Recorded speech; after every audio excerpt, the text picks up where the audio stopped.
right. Yeah, so I figured I was just playing Path of Champions, getting some stuff done. And I was like, you know what? I can start streaming a little bit early. We were still going to do the monthlies at about the normal time at 9. But I thought, well, let's just hang out before then. I'm playing Path of Champions anyways. Might as well just, yeah, hang out. I'm trying some different builds, trying to unlock some people their relics. Right now, I'm trying the Spectral Scissors on Nico because I was like, all you need is an ephemeral ally. Nico can make ephemeral allies very easily. So I'm trying to unlock another slot for her, but this should be pretty broken. So this is just going to be more of a chill, relaxed stream. I know there's probably not going to be as many people that watch because it's earlier than normal. But yeah, just thought I'd hang out with whoever wanted to hang out for a bit. Nice little GG. Just talk about Path of Champions in general, any fun builds or anything. Just wanted to have a nice, relaxed time.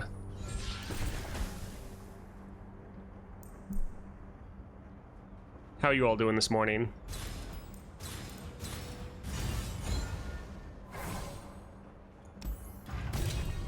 Also, I changed the position of the camera. Hopefully that one works out a little bit better because now it's like right where I look for chat instead of in front of me. None of these should really matter. I think let's go for the Profiteer.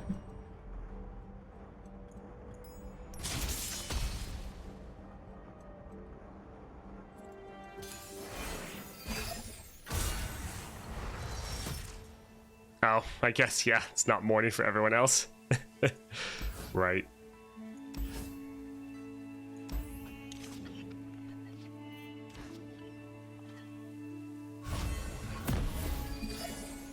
High Toast got some Kindred shards and unlocked her. Is she worth maxing out? Kindred is pretty tough, so she can be really fun, but I find that you either love her or hate her. Some people don't really like playing her. Other people really enjoy playing her. She's someone that you don't have as much power. Like, she takes more effort to get the same result as some other champions. However, she always feels like she has a tool for the job. She has a lot more options through all of her spells, and when the enemy does something to you, you always feel like you have some way you can outplay them. So she's definitely a champion that you can really express yourself in a high skill cap. So I would say test her out. Don't fully invest everything, but play with her. If you like what she's doing, then yeah, you might want to invest more. That being said, just getting her to 2 stars would be fine. The 3 stars lets you focus on kind of a different play style where it's like, I'm gonna hold up all of my praise, let them stack up, and then use them to nuke the Nexus. Which is totally viable, but that's not necessarily the only play style you could do for Nidalee, or not for Nidalee, for Kindred. So if you want to go for more like a Guardian Angel sort of build, you don't really need the 3 star powers. Like, they're still good, but it's not as necessary. But yeah, a lot of people really like Kindred, and then a good amount of other people really don't like Kindred. So it's not really something of like, yes, you should definitely invest all of your resources into her right away. Sure, we can just play her already, so she's on the board. I used to play a lot of Kindred in Constructed. I really like her playstyle and theme. That's good. Definitely still try her out in Path of Champions first, just because you don't have the ability to make your own deck. So just make sure you like how they made it. And then, yeah, if you've tested it out, if you've played with it, and you like it, then might as well invest if you want. It's not a bad champion to invest into, but it's definitely not one where it's as required as some other 3 stars.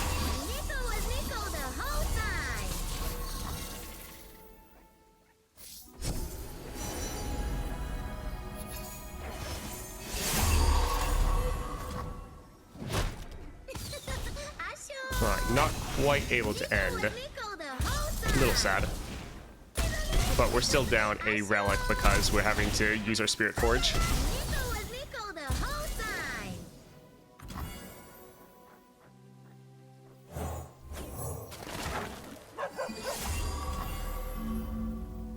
I also have a really fun Poro King build that I want to show you guys that I came up with yesterday. That was... I think it's going to be a lot of fun. I can't wait to test it out. You know real value when you see it, my friend. I'm just sad that I can't use it in the monthlies because we already used all of our Poro King runs.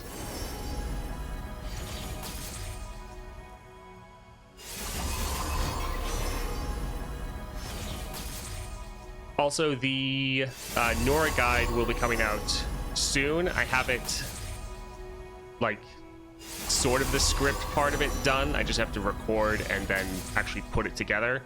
But the more time-consuming part of getting all the information and everything, that part is done.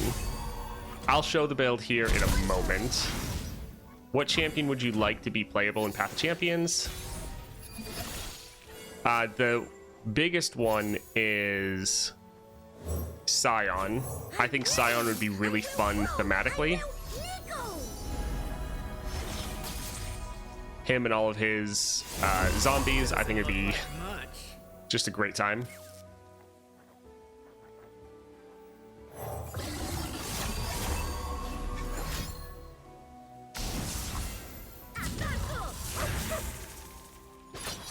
And I think they could do some really interesting things with Scion.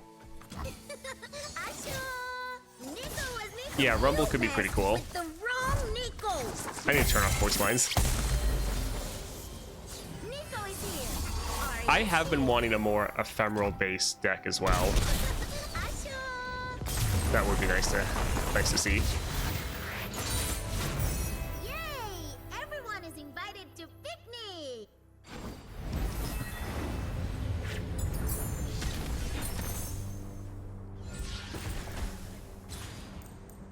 That's fine. Yeah, I'll quickly, we won't play it, but I'll show you the Poro King build that I was working on that I'm excited to try out. So it's a full passive Poro King build where we already don't play him at all. So we have Spirit of the Buru giving us a whole bunch of keywords. Really nice, triggers our star powers very quickly. We all know how strong this is already. We have the Beast Within to give all of our units with a subtype 1/1. So all of our Poros have more stats at the start of the game.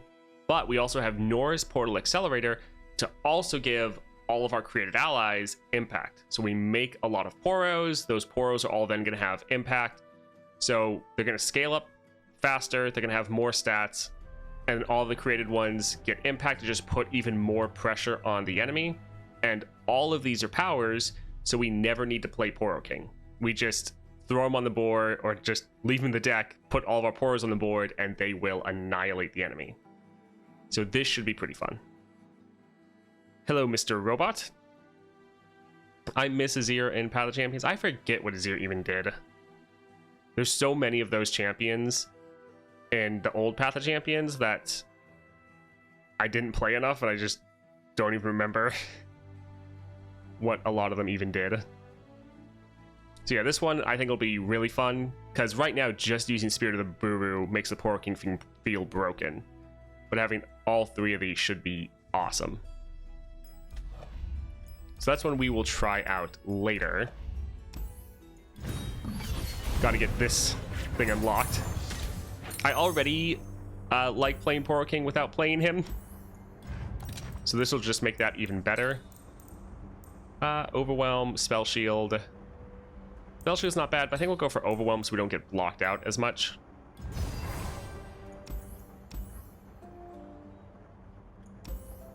I think let's go here for the Vagabond.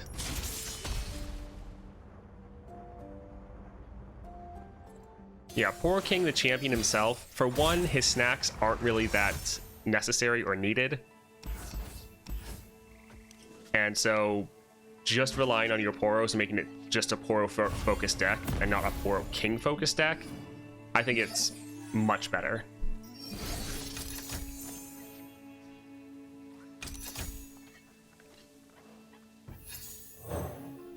Nico is making her own tribe now.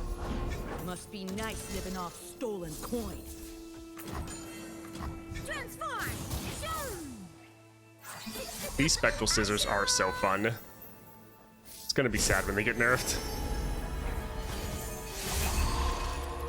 Tickly! Alright, this should just be game. Asho! Nico is here. Or is she? Asho! Have any of you guys come up with some fun builds with the new relics? Nico is here. Or is she?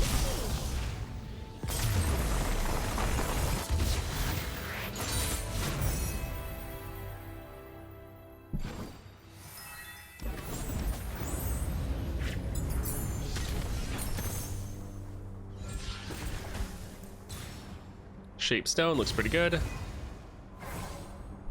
Wonder if scissors could be good with Ornn. Yeah, you could use the scissors to make a copy of his ram, which would be pretty funny. You got Death's Foil. What's that even good for? I actually also got Death's Foil. Sure. That's going to be good for... People say Vayne. I guess I see it, but I think the biggest one is going to be LeBlanc. You could use that with LeBlanc so that all of the ephemeral copies of her you summon while attacking don't die, which could be fun. Alright, Relia. Scissors with Ornn does sound pretty funny. Leveling up Varus with Secret Technique, Hymn of Valor, 3k attack Varus is hilarious. That does sound pretty nutty. Yeah, I agree. Reinhardt, or Death's Foil is good because now you know you're not going to get Death's Foil. That's accurate. Yeah.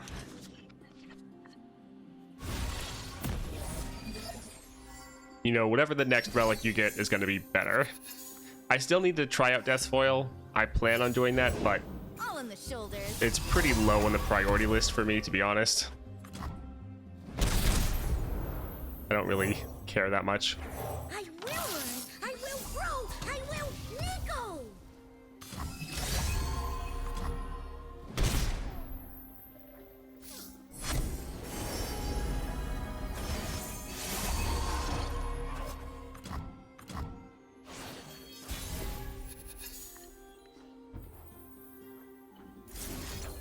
Yeah, I just feel like I never have enough time to try out all the things I need to. Nico was Nico the whole time. Stand behind me. They won't hurt you. If they hurt you, I never forgive myself. Oof, that is a little rough. Because that's exactly how much damage to kill them, but they're going to block.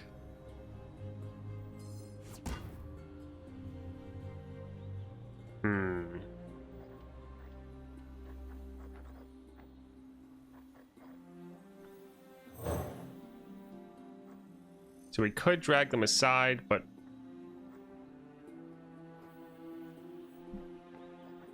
yeah, I'm not really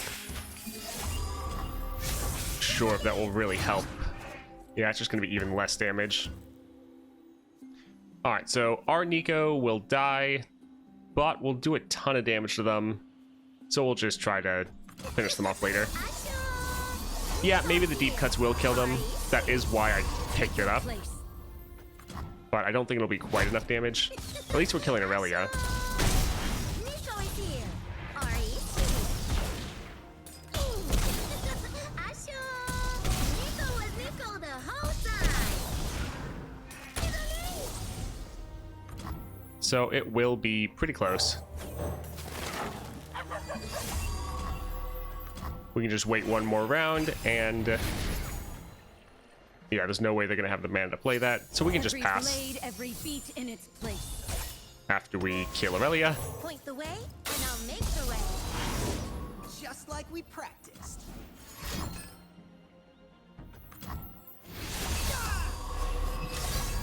Stand back.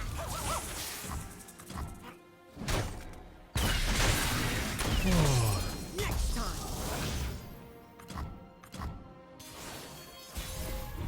All right, GG. Nice.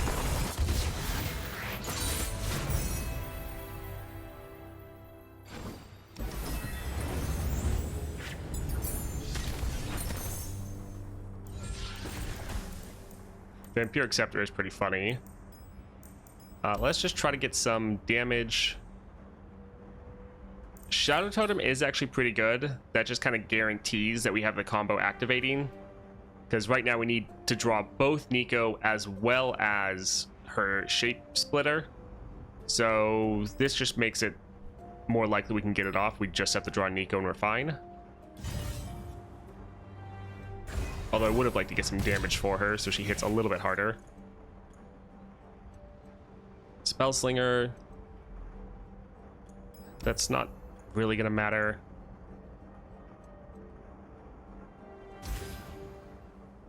This might work.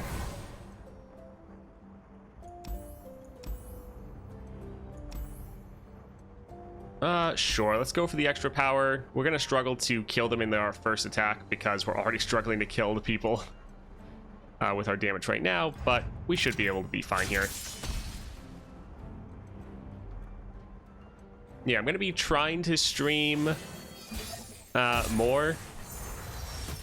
So potentially doing longer hours some days, and like days like today where it's like, oh, I have a decent amount of time and I'm already just going to be playing Path of Champions for like research anyways. Might as well just stream and hang out with whoever wants to. So I'll still probably stick to my schedule of like 9 o'clock streams, at least. Like I will be on at 9, but I might also just have like kind of bonus hours where I'm also streaming. Yeah, the impact does seem to be stacking up, so that should be giving us all the extra damage. Yeah, this is gonna be... This will be good. All that impact. I was glad. I was hoping Sharon and Karen would do this. Hello, Inferno. Welcome.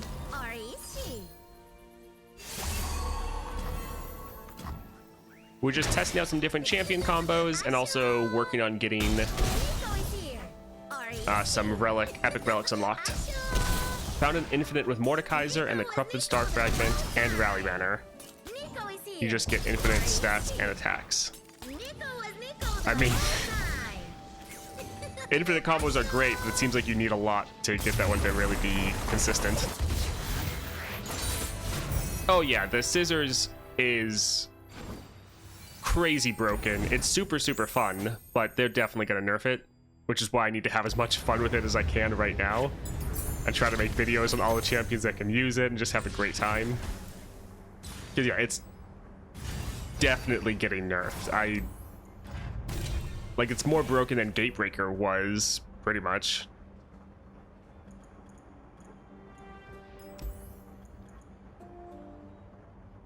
Let's...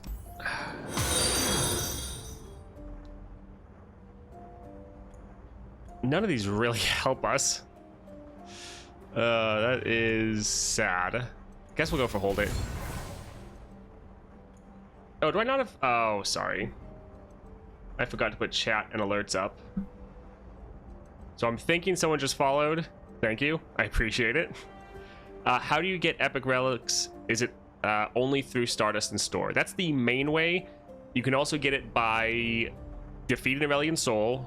He gives you 1 now. You can do it by defeating Lysandra 5 times. That'll give you another one. And then there's 2 in the legend levels. There's one at 40 and one at 50. That is all the ways to get golden reliquaries or epic relics. No, this is actually really good. More champion, perfect. The one good thing is Riot is normally a pretty slow acting company, so we probably have a couple months before the relic gets nerfed. So good luck, everyone. I hope you're able to have fun with it before it gets nerfed. I feel bad for the people that didn't get Gale Force until after it got nerfed. That's a little disappointing. Showtime. Alright, we'll drop this just to block. And yeah, right around 9 o'clock, we'll still plan on doing our normal monthlies. Because I know there's people that probably don't plan on watching until 9, and they wanted to watch the monthlies, so we're not going to do that early. It's just hanging out earlier, just for the fun of it. That's fine. Aren't we having a new expansion this month? They might nerf there. I highly doubt it. Yes, we are probably having a new expansion, but normally the balance patch is different than when they add new stuff into the game. That's normally how it is. And then also, Riot is pretty slow. I mean, we've had other bugs that lasted for like months and they didn't fix it. That was something broken. I kind of doubt they'd be able to move fast enough to nerf this in like a month. I mean, I could be wrong, but I really hope not. I hope we have a couple months with this before it gets nerfed. Yeah, Deathless bug was annoying. It took forever to fix. Yeah, Gnar is bugged right now. Remember how long Nasus was bugged? He was bugged for like 4 months. So they should fix bugs before nerfing stuff.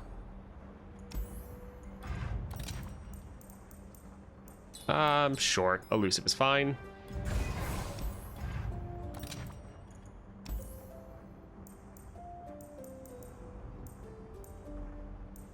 We can just get rid of this. Not like it really matters. Are you the All right, hunter Kaisa. or the prey?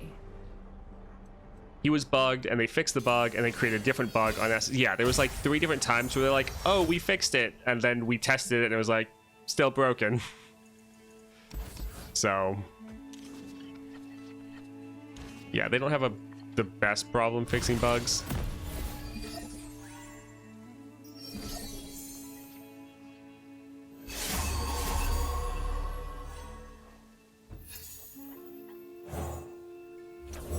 Also, I kind of feel like it's fine for an epic relic to be broken.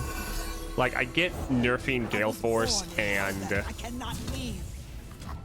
Gatebreaker, because those were rare relics and they were making epic relics. They wouldn't want a rare relic to be stronger than an epic. But having a busted epic relic doesn't really seem like that big of an issue.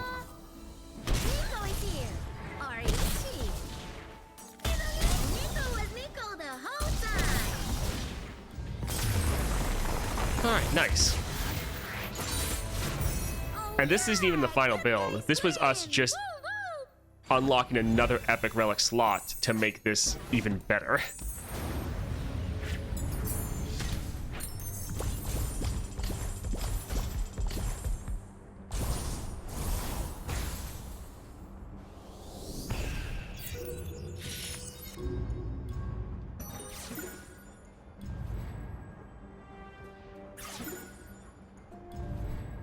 Alright, so I would recommend, if you are also wanting to do this, for your second relic slot, I do not have it, but where is it? Echoing Spirit would probably be the best here. You get 7 copies of Nico in your deck. That way you're very likely to draw Nico as well as another copy of Nico to turn into your Shape Splitter. And then you're going to reduce down its cost by 1. So I would put Echoing Spirit right here if I had it. Now I do not have it. So I'm thinking I'm probably going to go with the Beast Within. Although,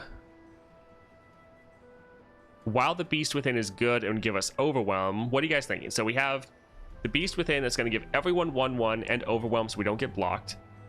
But we could go for Star Gem, which gives us 1/1. And then for each Nico we have, which is going to be 6, they're giving all the other Nikos another 1/1. The one issue is this is gonna fall off because they're gonna start dying because they're ephemeral. So the first couple strikes we get in will be bigger, and then the last couple won't be. So it's like we're gonna get more stats with this, but we could also just get blocked out. And so having the Beast Within could still be better. It's a bit of a toss-up.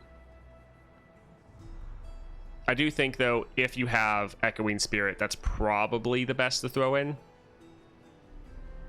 Yeah, the good thing for Nico is you get Nico. If you have another copy, it turns into the Shape Splitter, but you also have the Shape Splitter in your starting deck, so you have a higher likelihood to be able to get both of your cards you need in your first round pretty easy. Oh, there's my alarm to tell me to get ready to stream. I have alarms for like everything to make sure I don't forget. All right, so this really good, tested out so far. We also got our, well, for one, where is she? Samira, we finally unlocked the golden, the epic relic slot for her to get the Beast Within. The subtype doesn't really help, but your units having Overwhelm is pretty big. Hello, Zero. Welcome to the stream. So Samira, she has a really solid deck, but she could sometimes struggle to close out games just because you didn't have Overwhelm if she wasn't on the board, because I was using the Troll King's Crown before. But just having that power, allies have Overwhelm, it's going to be just a nice quality of life upgrade for her. Because a lot of these OP champions I actually never put epic relics on. For LeBlanc, we had to unlock an epic relic slot, but got the Spectral Scissors. We're pairing it with the Guardian Orb, but thank you for following. I appreciate it. We're pairing it with the Guardian Orb right now, but I'm not sure if that would really be best. Honestly, we'd potentially want to go for the Beast Within as well, just to make sure we're actually getting our attacks to go through. I need to play around with this one a bit more. Have you tried Samira versus Lissandra? Apparently seems really hard. I have not, but I could see how it's really hard because Samira wants to be very spammy, and Lissandra wants to counter that. Did you beat Lissandra with Samira? No. I have not. It's funny that both of you asked like at the same time. I guess that's because we were showing Samira. No, I have not tried with Samira. Honestly, there's only been like 6 champions that I've done it with. So thought I showed you all the people you won with. Huh. Yeah, that video is coming out like today, I guess. It's a little hard to see because of the chat. I mean, you can kind of see through it. There's a 5-minute 17 run for Nidalee. That is going to be coming out, I think, today. Actually, I might, if I get the guide done, the guide will probably come out today, so that will probably come out tomorrow. But yeah, that was Spectral Scissors, and that was hilarious. And that was even, this is actually a slow time because there's only 2 fights that we actually got the attack token, which for a speedrun is pretty terrible. That like we started with the attack token. So this can definitely go down, like, you can probably hit like a 3-minute run with Nidalee if you're lucky. That's the problem, is a big part of it comes down just to luck. Yeah, the Spectral Scissors is pretty busted. Because, like, you'll see the, my other Nidalee run that I posted that took over an hour, which was terrible. And you see this one that was 5 minutes. Also, for the timer, it only counts your time in encounters. So your time going through shops, your time going through picking powers, I don't believe any of that is counted. It's just your time when you're actually in combat. So while this is fast, that's not like I entered and ended in 5 minutes. That's just how long it took me to defeat everyone. All right, we have about 15 minutes. Let's see, is there something else I want to test out? Kind of just looking through. I hate when I go through the monthlies and I'm like, oh, there's this person I wanted to put an epic relic on and I completely forgot.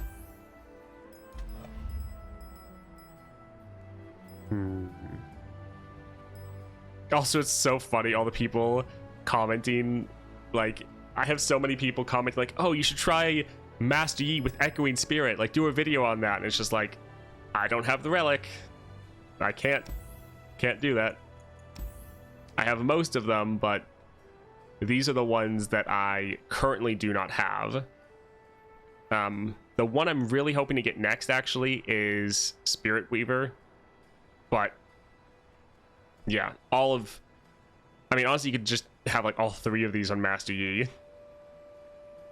How much Stardust? Oh, I have a ton of Stardust. Oh. I thought I muted that one. Yeah, always having to find new things to mute. It's like, I thought I already had that muted. Stardust, that's what you asked about. So, I am over 6,000 Stardust right now. So yeah, I'm buying the Spirit Forges now just like on repeat. And just gotta wait 3 weeks essentially for my next Golden Reliquary. I'm hoping, and I'm going to try to stay above 6k, because sometimes when you buy, at least for the consumable ones right here, it lets you immediately buy another one and doesn't go on cooldown, so you can buy like 2 right away. I'm hoping I can get the same thing to happen with the Golden Reliquary, so I can just buy 2 straight out. Oh, you want the little Viego Guardian? No, it's about to expire. You have Spell Weavers, any recommendations on what champion I should use it on? Let's just read it again. Power, so it doesn't have to have your champion on the table or on the board. When you gain the attack token, create a random spell that costs 2 from your regions in your hand. It costs 0 and is fleeting. So Neela, right away, you're going to be able to get this to get doubled. So really good for Neela because of the fleeting. It costs 0, really good for Janna. You're getting a cost reduced card, so that's going to trigger both of your star powers. Really good for her. Also really good for Lee Sin. Lee Sin really struggles with mana to being able to play both of his...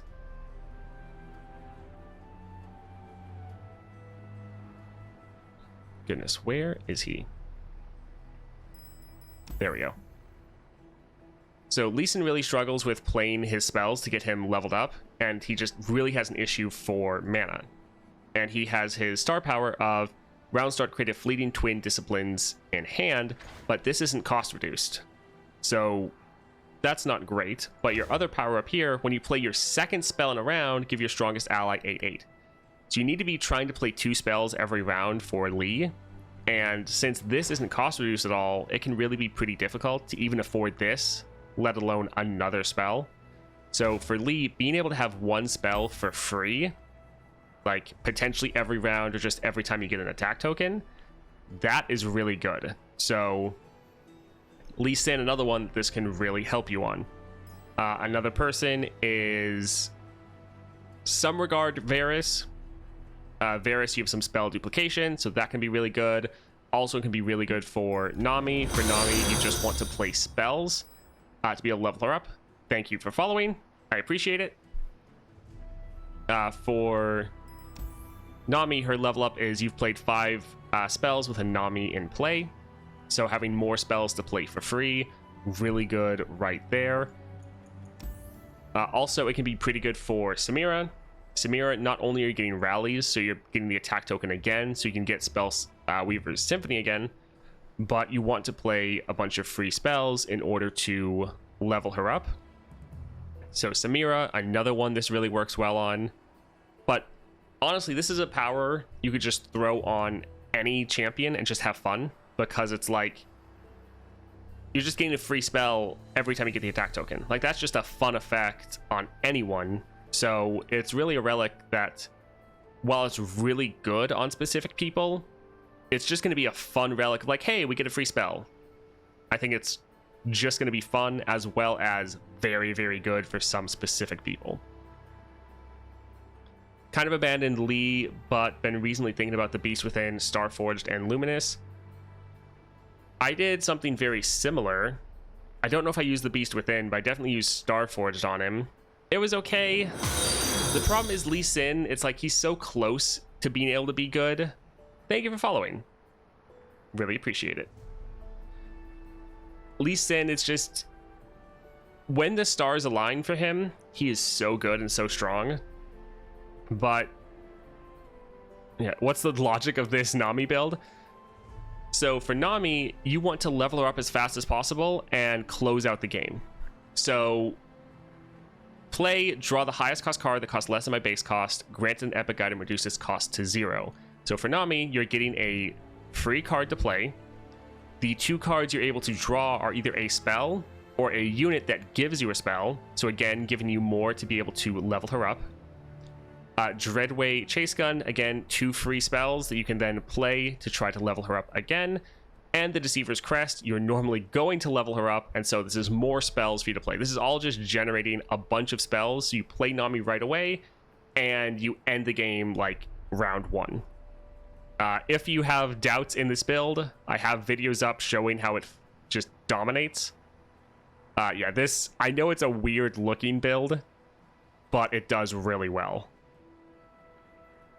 Lee Sin 3 stars plus Beast Within can do a lot of damage. Well, that's the thing. Lee Sin, especially with just having Overwhelm, if he's leveled and has Overwhelm, he like one-shots the Nexus because he hits it twice. So it's really good. Here, if you don't have Found Fortune,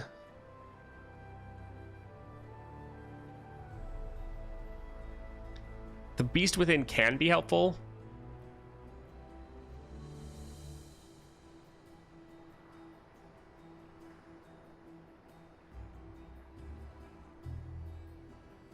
You could also go for Chosen by the Stars, because you could rank her up really fast if you wanted. The problem is he is 5 mana and 3 damage. Yeah, that is... Yeah, it's hard for him to be the strongest, because normally by the time he's on the board, other people have already been buffed up. So you even struggle with him to be, yeah, the strongest, which can be an issue. You know what would be really fun? And they're probably not going to do this, because it probably would have to be like an epic relic. But imagine if they made Chemtech Duplicator a power. So this is just on, and as soon as you hit that 6 mana, even if your champion's not on the board, this activates, and now all your spells have doubled. That would be so much fun, and I would love to see if they did that. I doubt it, but it'd be awesome.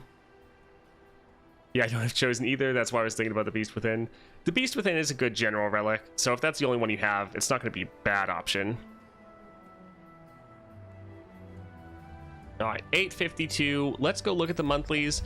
So one thing I normally do with the monthlies is I'll go in blind for all of them except the last 10. For the last 10, I go through and actually look, okay, where do I want to use my champions? Because it's the last 10, they're all going to be like 4 stars, 4.5 stars. So this is normally where I do some amount of strategizing. So this one, it's 4 stars, Caitlyn and Misfortune. Forced Workout, all units have Strike, Dull My Power, and Sovereign's Domination. Okay, so for this one, we're either going to go for Jax or Diana. That is pretty easy. 62, Fizz and Zed again. So many Zeds, man. Breakthrough Research, Piltover and Zon, Vicious Enemy, and Suffer. So pretty broad. Do we still have... We still have a Jinx run if we wanted to do that here. But this one's... doesn't seem terrible.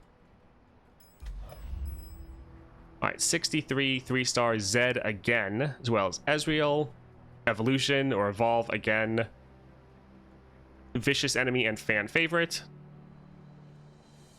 Again, pretty broad. There's a lot of very good champions we could use for these. Like, we still have, I think, all of our LeBlanc runs. Yeah, we have all of our LeBlanc runs we can use. We also have all of our Morgana runs, Nami. So, a lot of options there. I just try to look because, yeah, at least can be good.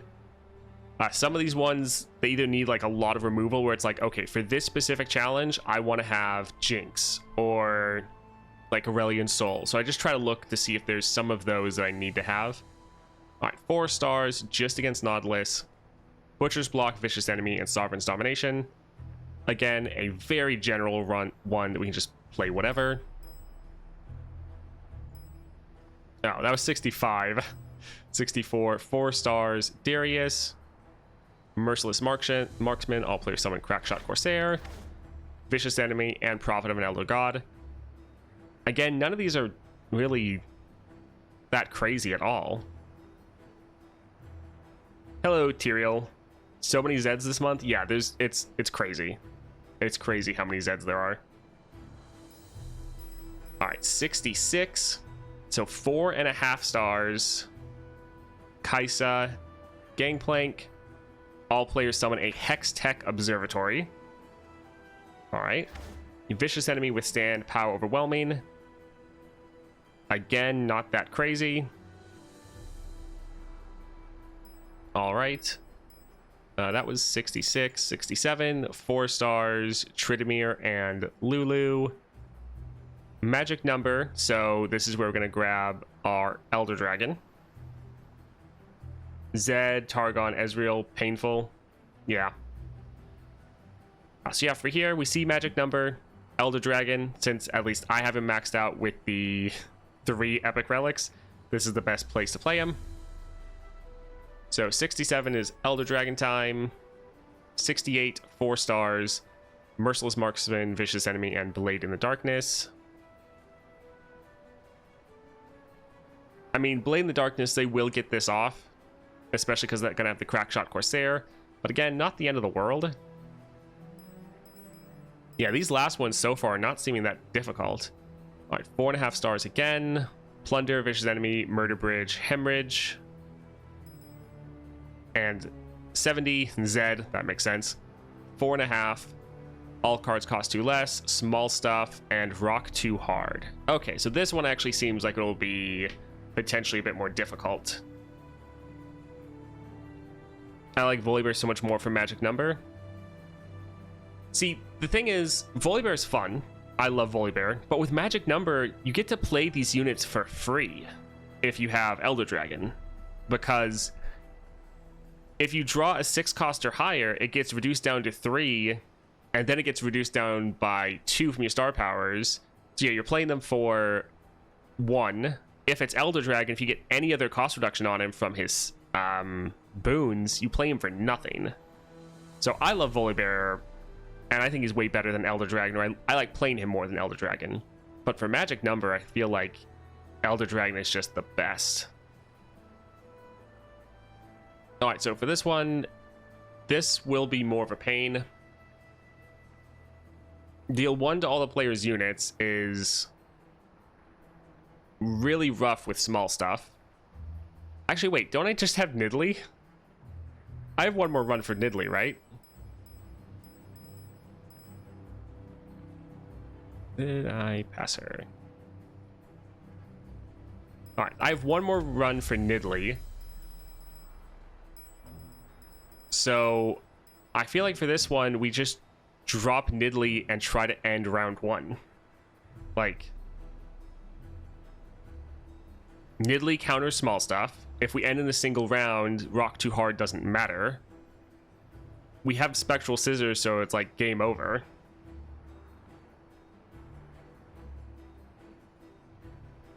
Yeah, having that tough would actually be pretty good. I agree, Tyrael.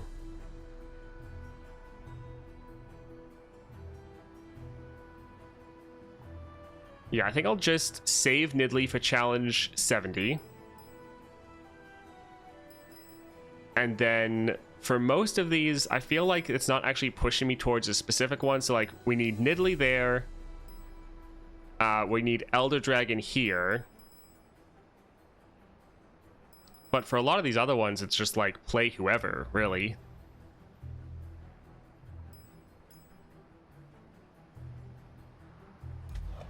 So yeah, that's not too bad. Also, it's about to hit 9 o'clock. So we can actually start going through these. Wanted to save doing them until 9, just in case people were wanting to catch the start of the stream. Don't want to start doing what they potentially came here for before they got here.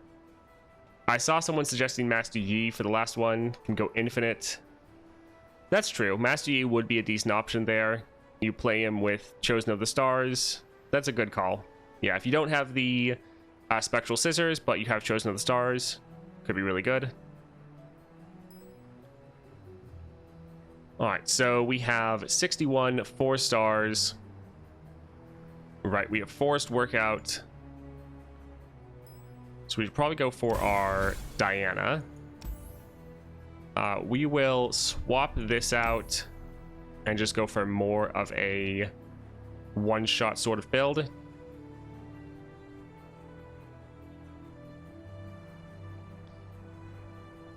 All right, so we want to have Gale Force.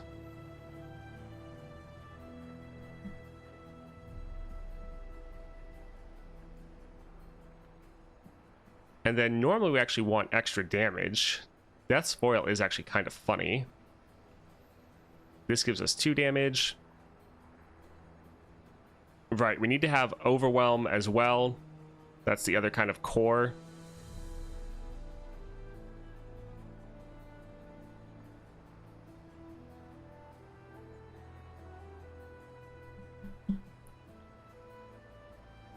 Alright, so I think we'll go for this.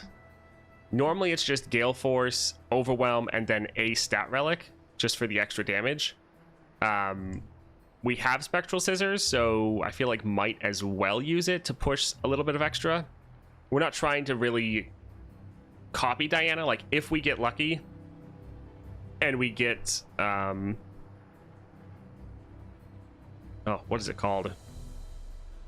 Twin Shadows. If we get Twin Shadows, then it'll be really good. Be careful with Caitlyn and her 2 damage spell. That is true.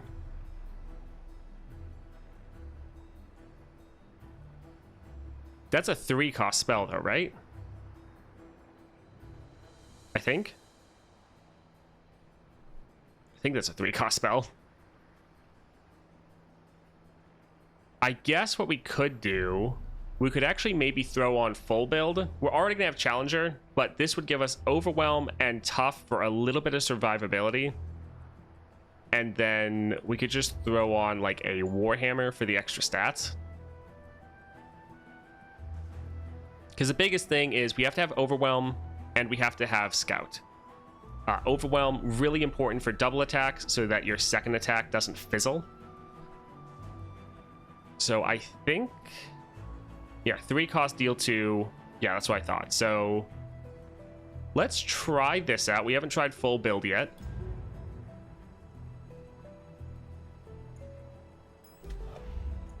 So yeah, let's try Diana here. I think with the Forced Workout, we should just be able to one-shot it. That's what we normally do.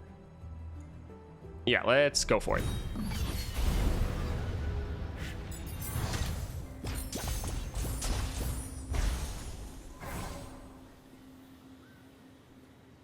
Yeah, we don't have small stuff, but for this one, but it could potentially get reduced down. I don't know if small stuff is a summon or a play effect.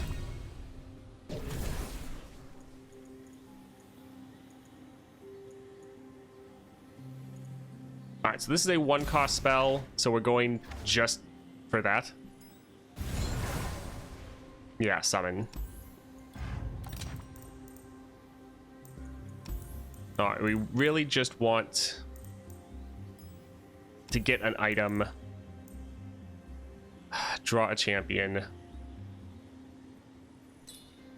We wanted to get an item for our Diana, but I guess we'll go for this just to try to increase our odds that if we don't draw Diana, we draw this at least, so we can then get her. Yeah, we do have +1 health from Hammer, and we're going to get that tough, so we should be pretty tanky for a Diana. All right, let's go for Misfortune. Sure you can handle me? Hello, Rageless. Welcome. All right, we'll hold on to Talia, because that increases our odds of drawing our other champion. Holding on to the Stone Weaving, just in case we don't draw them. But we don't have the attack token, so it's not that important to get them round 1. Fortune favors the bold. Yeah, we can let her hit us. It's fine. We're gonna heal up after this. It doesn't really matter.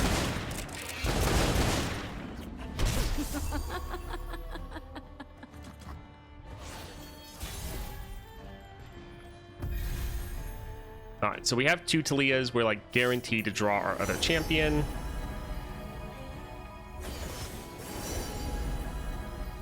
Oh my word.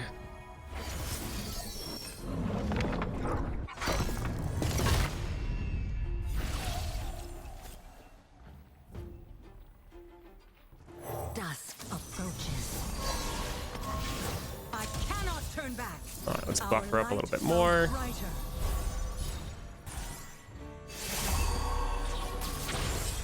I will be heard. So this is our scout attack.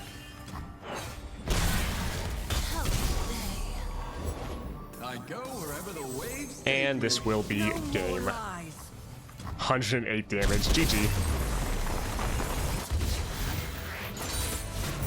We speak, and they will hear us.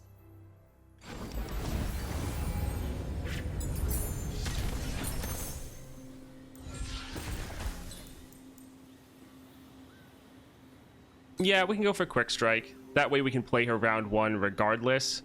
It will take up our scout attack, so it's like a little bit wasted if we have the attack token, but it still should be fine. Yes, the modifier is doubling our power every time anyone gets a strike, their power is doubled. All right, Caitlyn. On the case.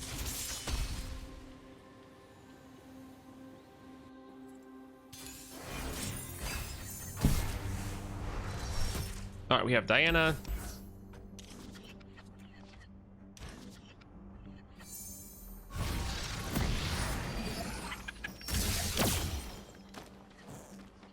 Bottom of terrace. So we'll play this first to proc our Nightfall. Ill met by moonlight. Night Get the descends. scout attack, so that gives us a rally. We will skip their block. Now we wait. I cannot turn back. And GG.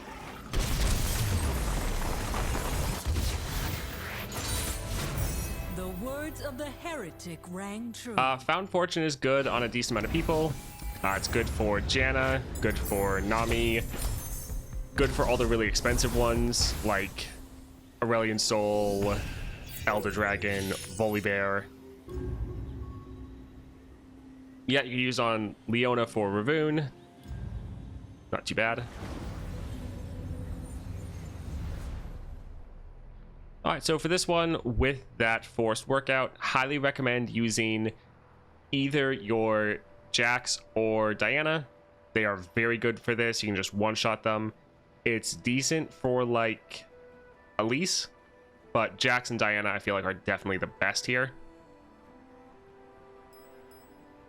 62, 4 stars, Fizz, as well as Zed. Breakthrough Research, Vicious Enemy, and Suffer.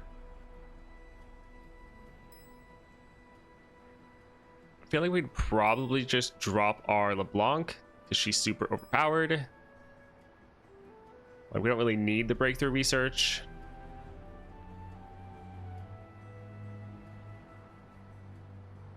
Although we could just play our Jinx here. What relic should I use for Asol?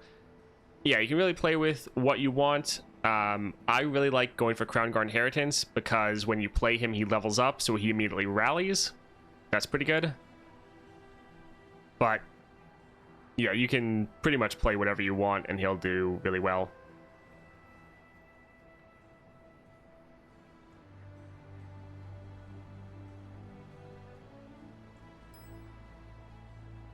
I think let's actually maybe try the Nico build we were just playing around with.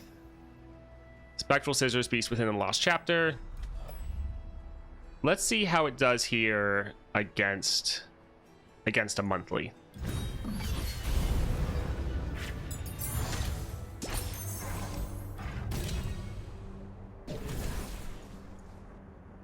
Let's just grab Neela, I guess.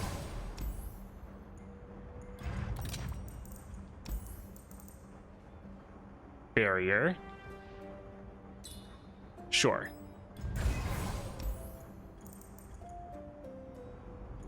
All right, let's go and go for Zed.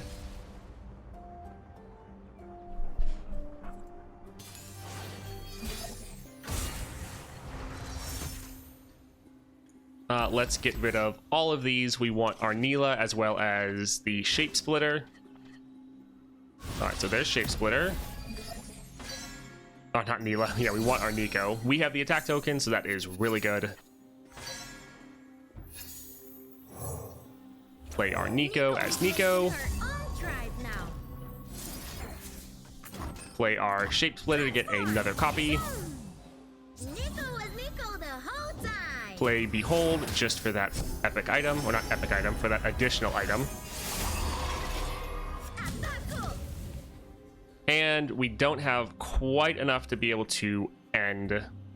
Yep, not quite able to push enough damage.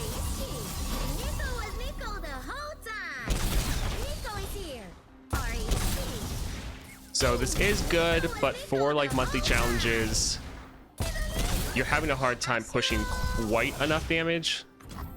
You don't get as many benefits as like a Nidalee.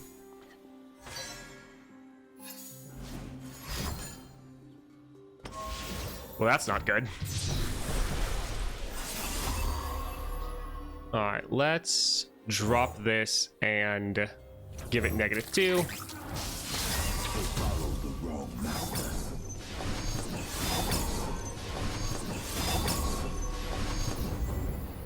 All right, let's go here and kill that one. And yeah, that'll be a lot of damage. But I don't really want our Nico to die.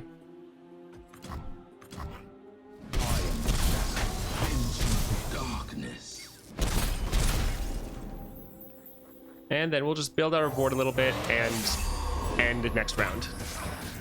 Oshlesh's power is mine to command.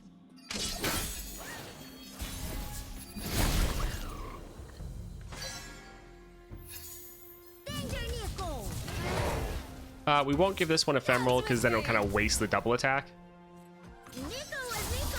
But this will be game.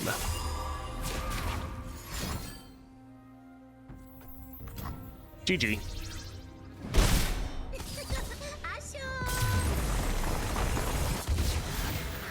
So the build is definitely very good for Nico.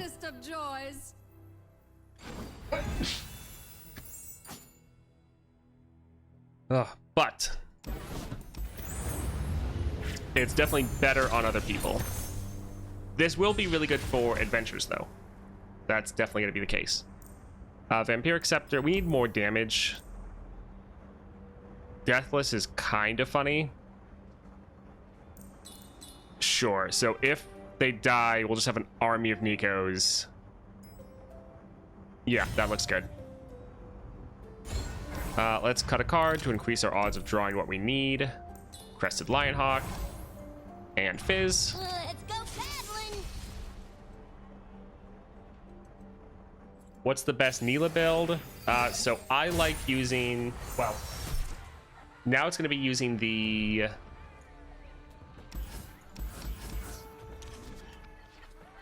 Spellweaver's, whatever it's called.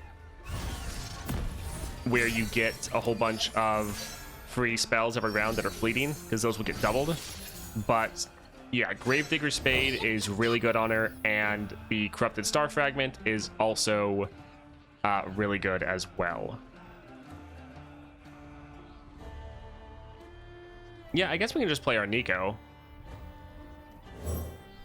Nico is making her own tribe now. Ooh, Hey, Exhausted, we are on... I think this is still the first one. Yeah.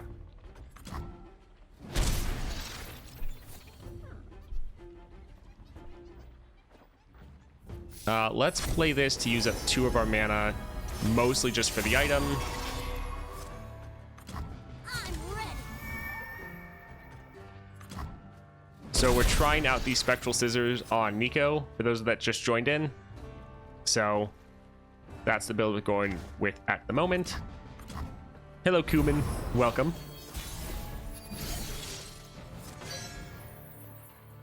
Yeah, getting the Spellweavers on people, you can get a bunch of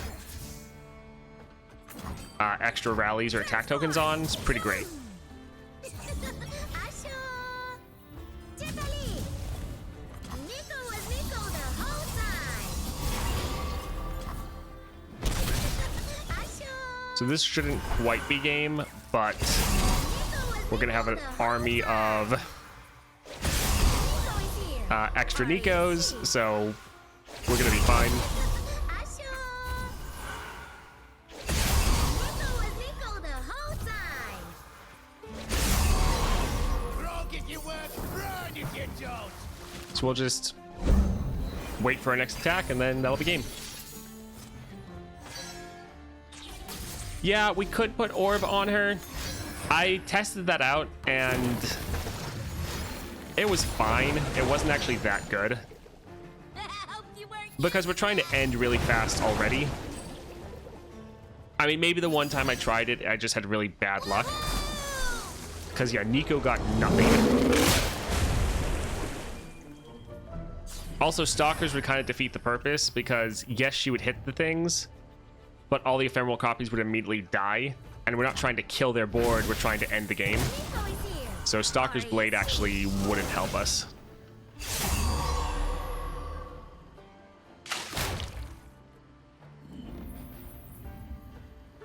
This is gonna be fun. Hello, enemy. Alright, so we can let a couple of these die. All we need is 2 Nikos, because then we can just make a whole nother army. Come here, boy.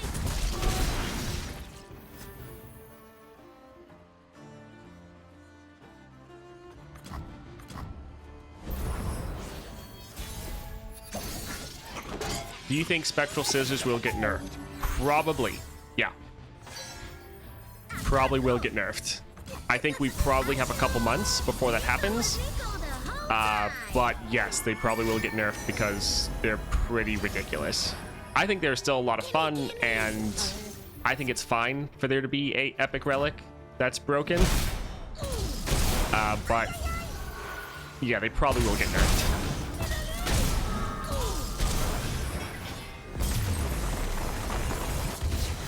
So yeah, Spectral Scissors on Nico definitely works. Good guys win. It's going to be better for like adventures where you can get some more items on your Nico. Not as good for monthlies, and potentially not as good for like Lysandra, because you don't get that many ways to upgrade your champion through the Lysandra run or get powers. So it is good, not as good as some of the other champions, but you can get two copies of your champion on the board round 1 fairly consistently. So solid, but definitely not as close as it is to like Nidalee. Nidalee just have so much more power, it's ridiculous. So yeah, here a pretty broad one, especially for it being 62. It is going to be 4 stars. They have the Vicious Enemy. Probably don't want to go for the Breakthrough Research unless you want to break out your Jinx for this. Because while Breakthrough Research is fine, most of your Peltover and Zon champions, I don't think you probably want to bring it to a 4 stars. The main thing is just going to be Zed as well as Fizz. The modifiers aren't that big of a deal. Like, just be aware of Suffer. If you take blocks, your unit's probably going to die. But pretty broad one. Use any of your solid champions. You should be fine here. 63, 4 stars. Zed again, as well as Ezreal, Evolve, Vicious Enemy, and Fan Favorite. That Fan Favorite will be pretty rough, especially for their Zed.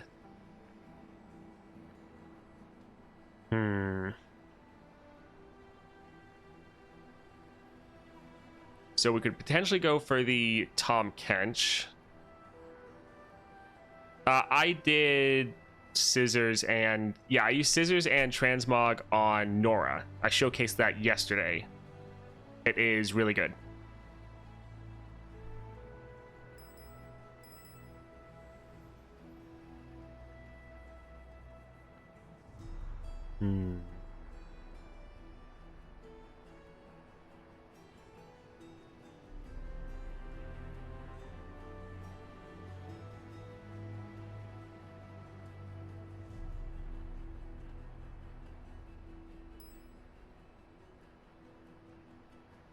Do we just want to break out someone like LeBlanc here?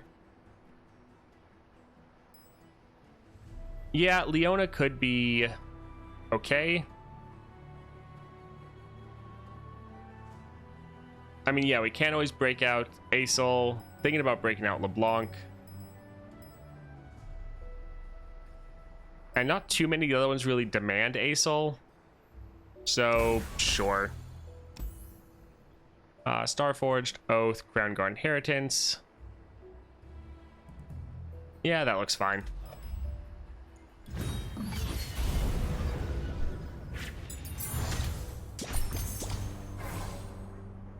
Yeah, so the Transmog stops the Scissors chain, but the Scissors chain only works if you have 2 copies of your champion, which most of the time you're not going to have unless you're playing specifically like Nico or LeBlanc or Nidalee. Most other champions aren't going to be able to trigger that consistently, so just being able to put the Transmog and the Scissors together will be very beneficial. No, you won't be able to chain it into a whole line of Scissors, but it's still really good. We're going to drop Jarvan because we can play him for 1 mana. He's going to level up and then create a Cataclysm every single round. So I think let's go for that. And the Cataclysm has Manifest on it. I think that'll be the best. Kennen does have a good amount of created cards, but I think this will be fun. Hello, Conrad. Yeah, Zed and Evolve are the new Bandle tree. Very accurate. Okay. That's crazy. A one cost written in the stars. Yes, please. Let's go for some extra draw, actually. Draw me at the start of the game. Sure, we'll buy 1 copy of that. I do like doubling dice.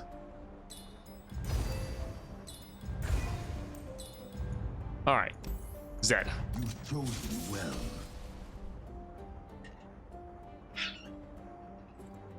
So maybe better to do it on a champ with 2 epic slots and Transmog before the Scissors to copy the higher price unit, I guess. Yeah, you want to put Transmog first and then put your Scissors.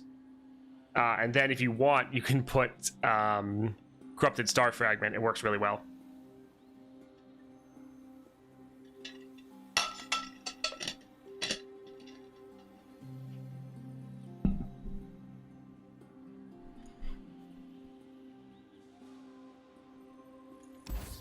Yeah, this seems fine.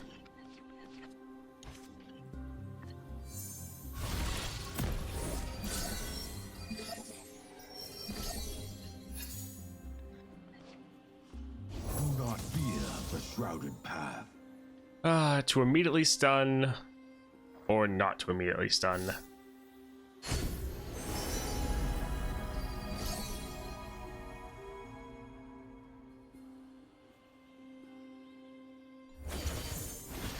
I think we will just immediately stun their Zed. They might play something else, but I don't want to deal with him being able to attack. Yeah. Catch me if you can. Oh yeah, full support. It's so much fun. I was doing that on my Nora, and I did show that, I think, yesterday, but yeah, it works out really, really well. It's crazy. Could have won, like, immediately, but the chat wanted me to win through Bandletree.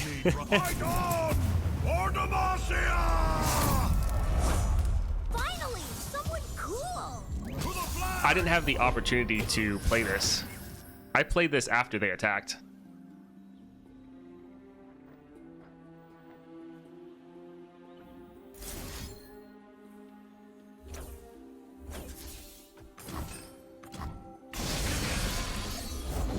Showtime.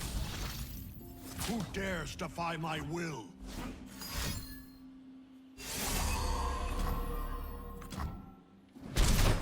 And hold.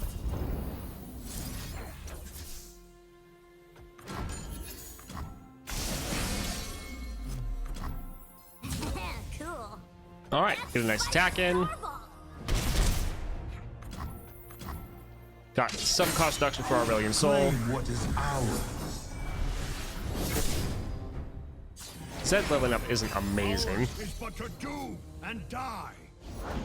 Night falls, shadows gather.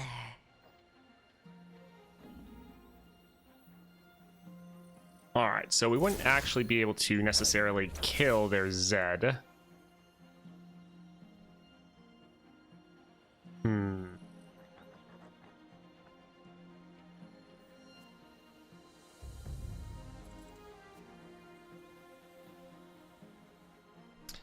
Zed, this only is a follower. Can't silence Zed. I can silence one of their elusives if I need to. That's the one issue. Yeah, so this is a credit card. It will give us some cost reduction towards our Aurelian Soul. We won't be able to kill their Zed, though, which is a bit of an issue.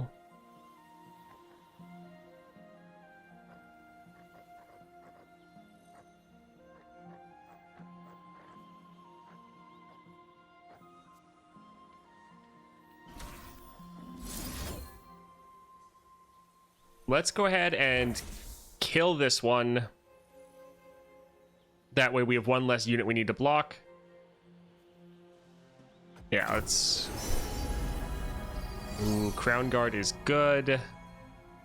But that's going to be pretty expensive. Let's just go for another silence.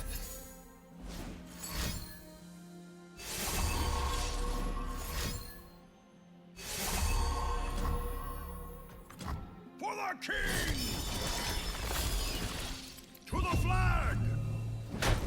This is not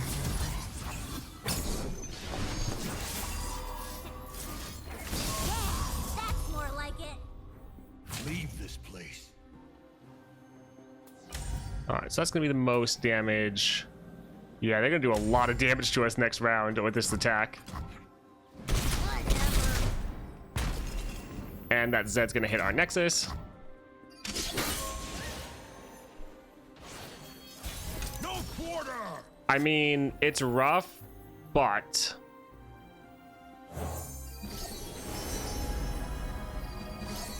The heavens diminish. we do have Aurelian Soul. My creations!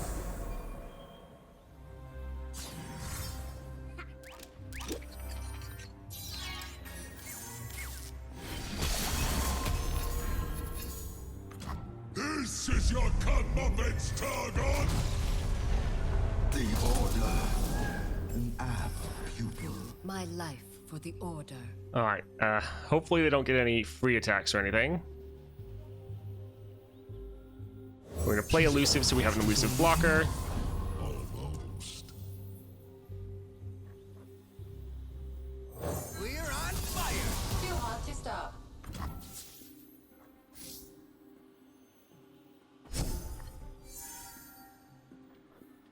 Here comes the punchline. Providence guide me. Alright, so we should be fine. Think before you strike. Yeah. Easy. Not even close.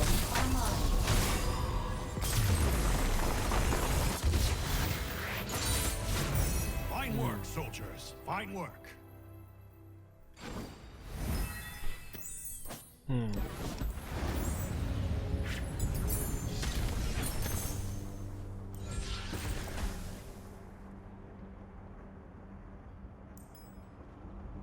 Let's do some rerolls.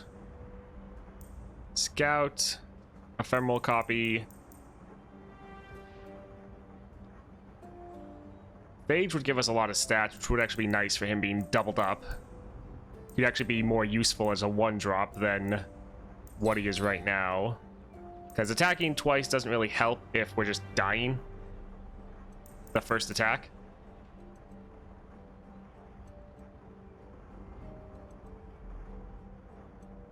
Yeah, I think let's get the extra stats because they'll be doubled up.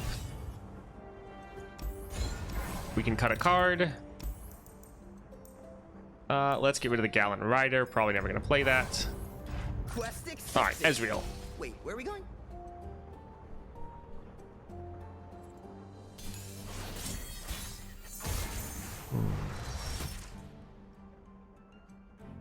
Alright, Written in the Stars, Jarvan. This looks decent.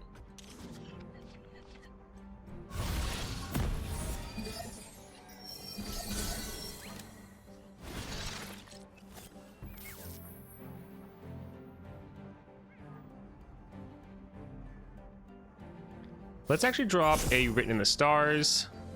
Yep, so we have a zero-cost Jarvan. Soldiers of Demacia! Stand with me! Jarvan would be pretty fun if we get him in Path of Champions. Time for a true Okay, 12-12, that looks a little bit better. No sweat. Ah, that's annoying. Alright, let's get rid of the Cataclysm because we're going to be making those every round anyways. Let's go for the Silence. Spilled paint is just accidental art.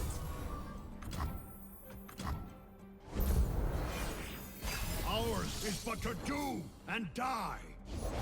It's not exactly legal, but it is exactly awesome. Alright, once again, let's that won't actually hit their Ezreal. Alright, let's try to silence their Funsmith.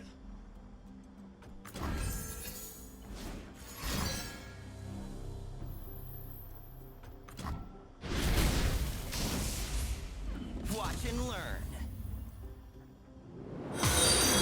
It would be funny to use this on him, but he would get... Yeah, the spell shield would block it. Thank you for following. I appreciate it.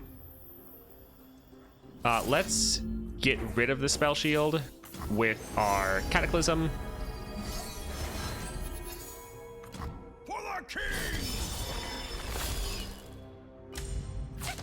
Draw. Outgun. Alright, now let's kill their Ezreal.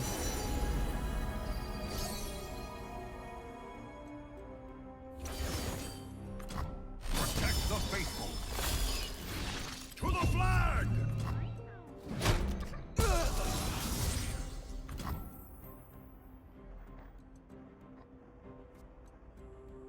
If we silence this, will it not be damaged anymore?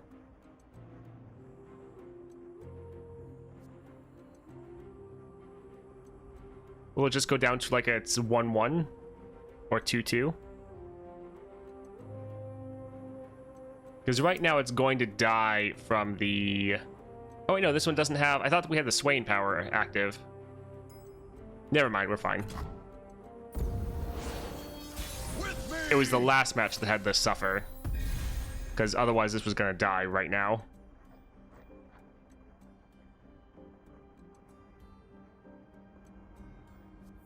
Paint your feelings.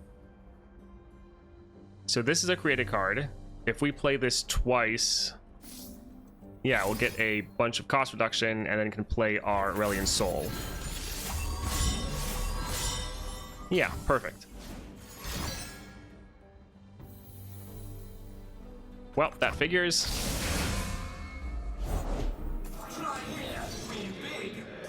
Wow, that's... Oh, I hate that card so much.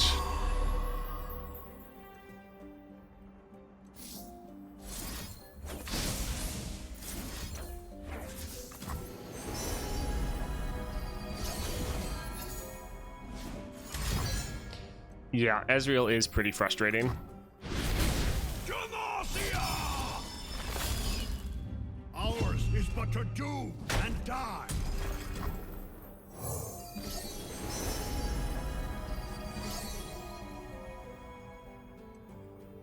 I think let's just drop a destroyer. It's the strongest out of all of these. Wonder at my creations. Viego would be really cool if he did get added. Would definitely like that.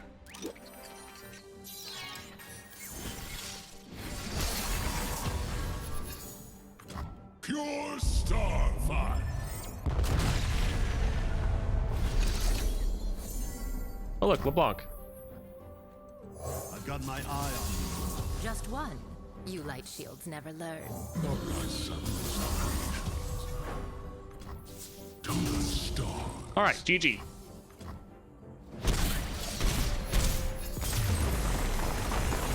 Have you lost any encounters so far? No, I haven't lost any encounters in months. This is like my 4th month in a row. That's probably gonna go flawless. Not that I've really been trying to go flawless that much.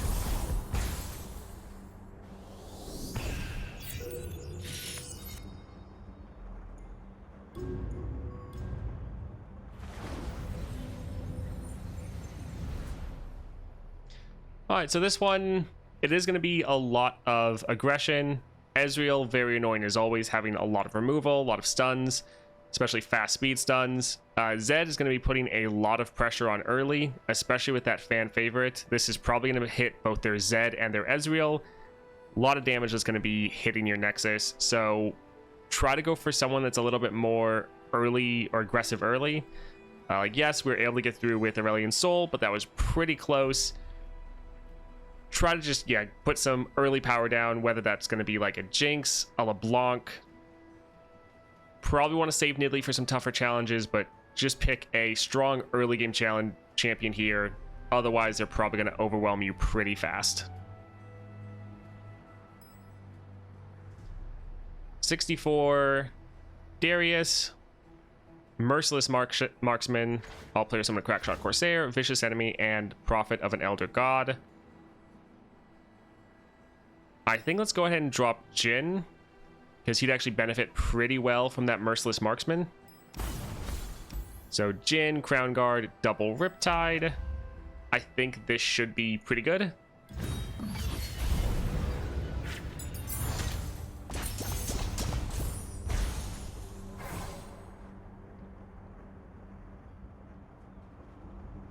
Yeah, I think 70 is the last one that really looks difficult. All right, Crackshot Corsair, pretty good because we're already having that on the board for free. All right, spells, champion draw, and getting this in our deck, pretty good. Porofluff could be fine. He's gonna get most of his stats from the other stuff, the cannon barrages, Riptide batteries. So yeah, I think Porofluff is fine. I don't think there's any issue with it. Right, one barrage because it's based on cost. Right.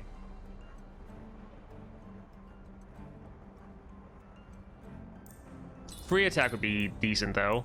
I always forget that Riptide battery goes off of the cost of your champion. Yeah, free attack should be fine. All right, Darius with Hemorrhage. Every army needs a general.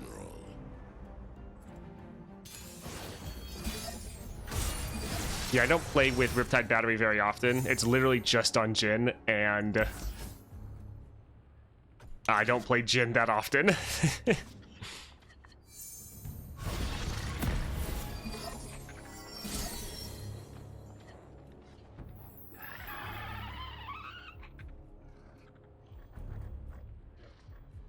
Yeah, I think let's drop our Boom Crew. Of course I'm ready. They might stun us. Oh, don't. That's unfortunate. Light the fuse. Came a long way for a At least we get getting rid of theirs as well. Reporting in?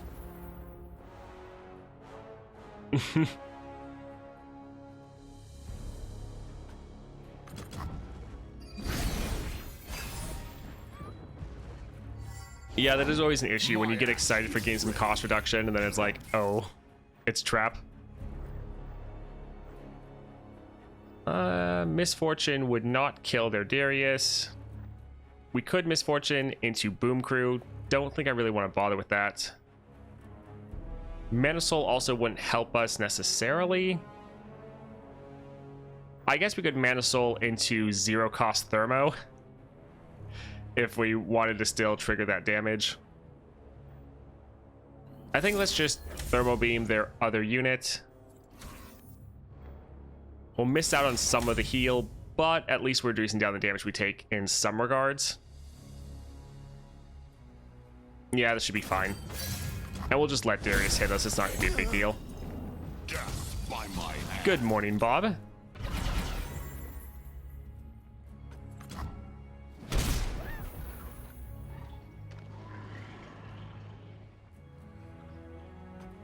I've never tried Disciple of Canon or Disciple of Shadows on Jinx before.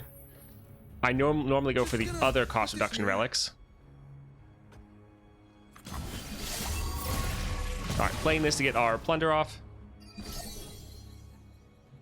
Yep, that is one thing I generally do remember. Guess we could have used that captive audience right there.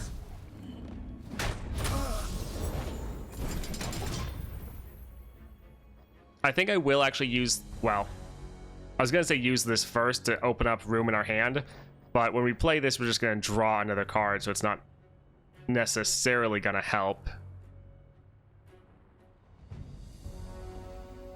Yeah, let's still just...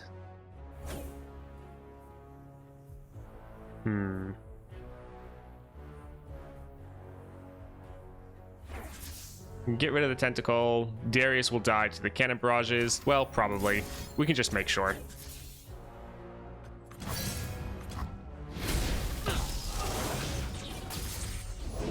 Coming in hot! I like the rally. The stage is set. I will give them a show to remember.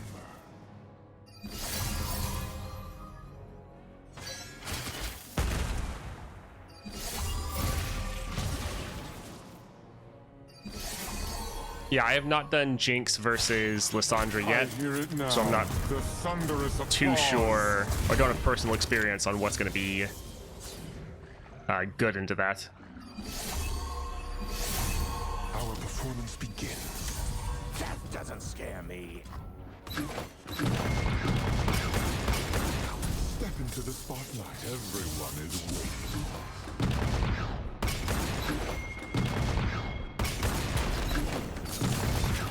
I have prepared something very special.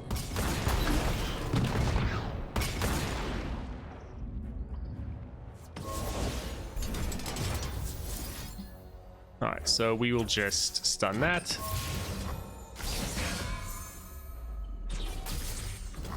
Places, people.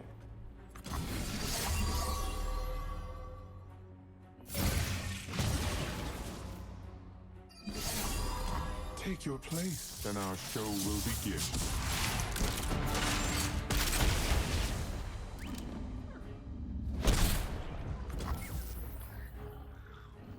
Sure, we can finish them off.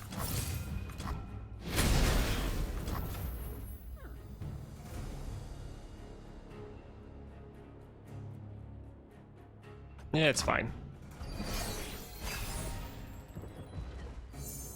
I have my orders. So we can combo these two together to kill their Darius. We won't have any mana left if they play any of the units, but I think our 17/17 Jin should be fine. Beautiful, is it not?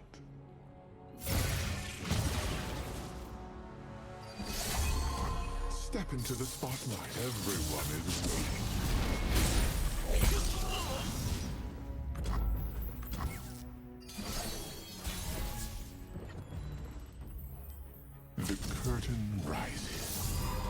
All right, GG.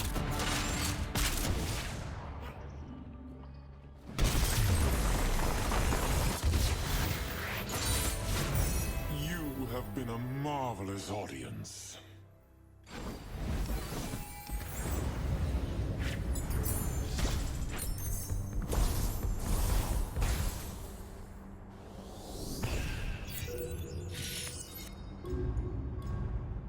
All right, so 64, not too bad.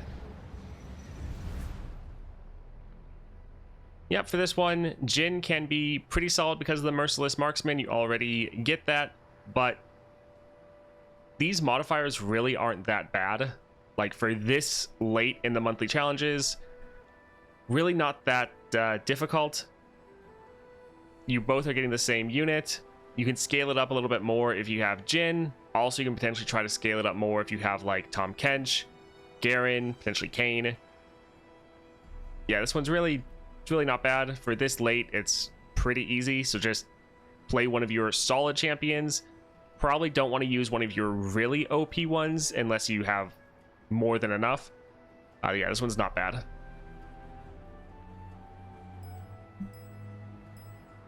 All right, 65, 4 stars. We have Nodless, Butcher's Block, a Vicious Enemy, and Sovereign's Domination. I think let's just grab our LeBlanc. We have 3 out of 3 runs. This should be pretty easy. We're going to try Scissors plus double Guardian Orb, see how it goes.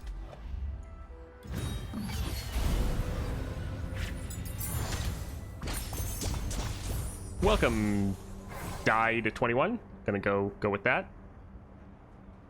Glad my videos have been able to help you out. That is the main goal of them, so that's awesome to hear.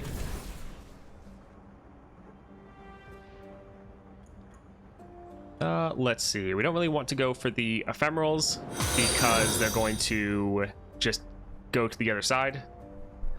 Thank you for following. That's awesome. I guess we'll just go for Aatrox. Don't really care about any of these, to be honest. All right, champion item chest.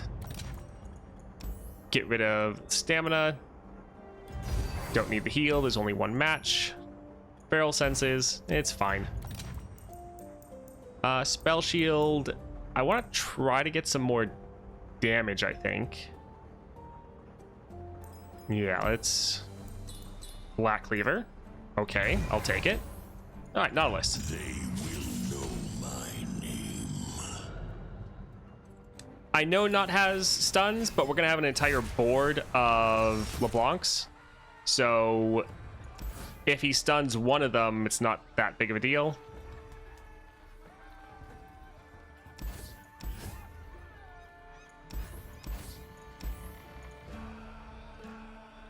I'm actually pretty fine with this.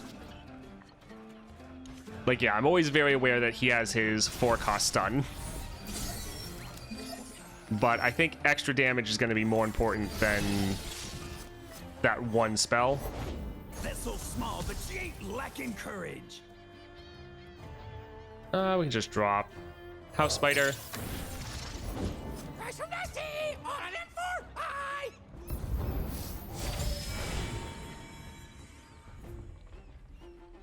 Sure, we can go for a bloody business. Set the hooks.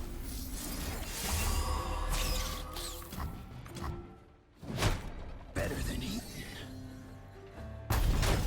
No.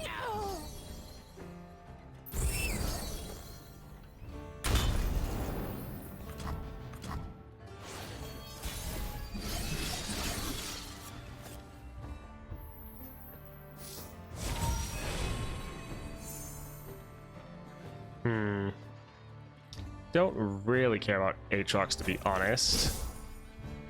All right, so here, this is the main spot where they might immediately stun us. Because we have 3 mana, we want to play our LeBlanc. And they do have mana for their stun. Places to go, people to be. Yep. That's fine, though.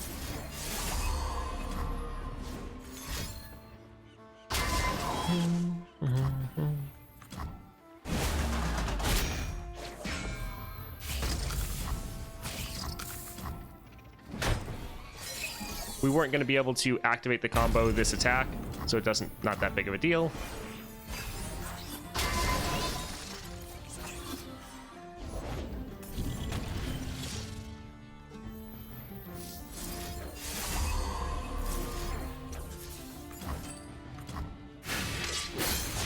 The black rose blooms once more.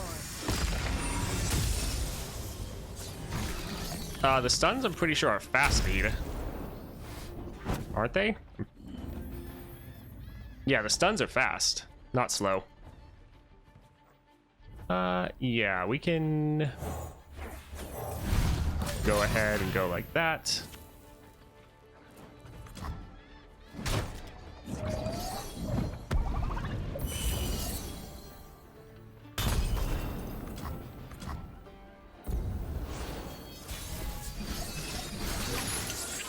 Wow.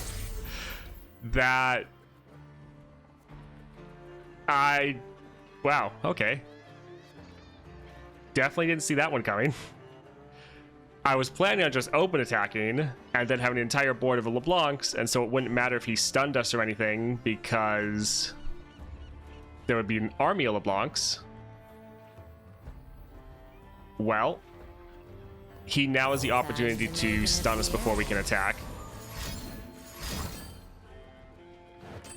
Because that spider screwed us over. Oh well.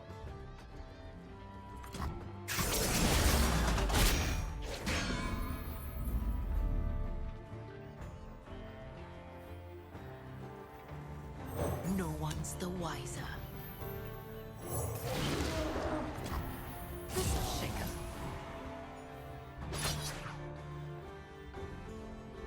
'em. Behind ya.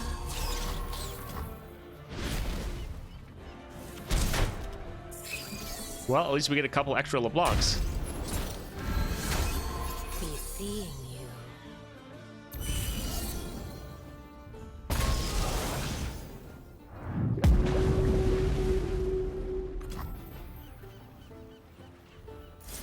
Yeah, I think let's just grab another LeBlanc. Well, we'll wait just in case we need the blocker next round.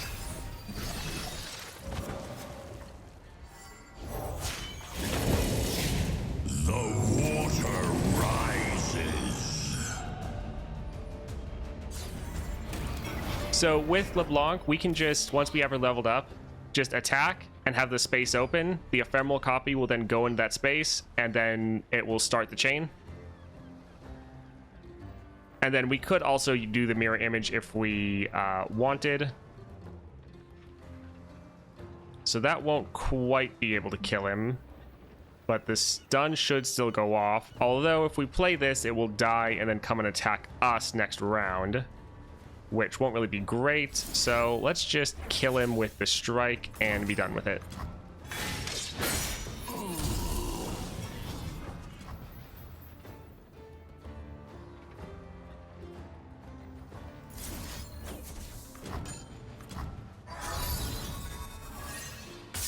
We're playing this more for the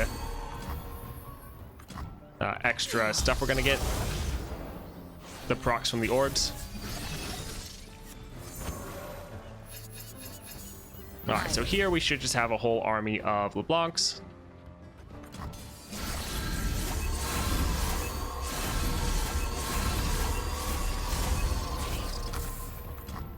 And GG. Good.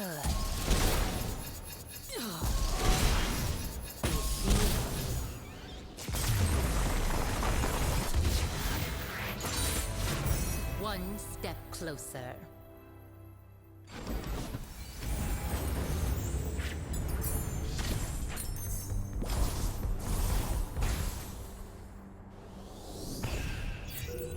Yeah, they probably will nerf it, sadly.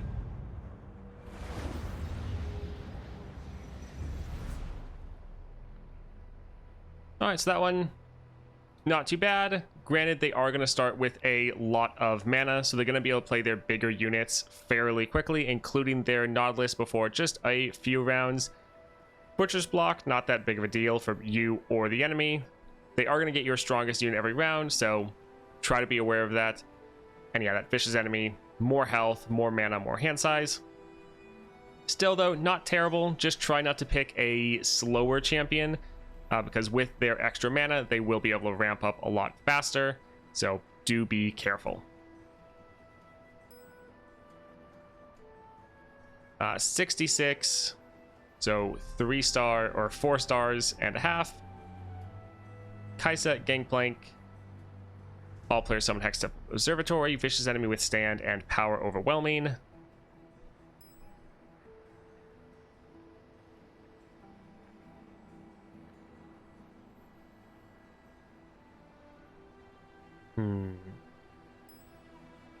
We could go for Nami.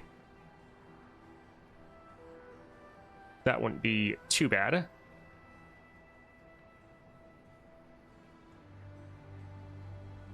Could also just drop another Aurelian Soul.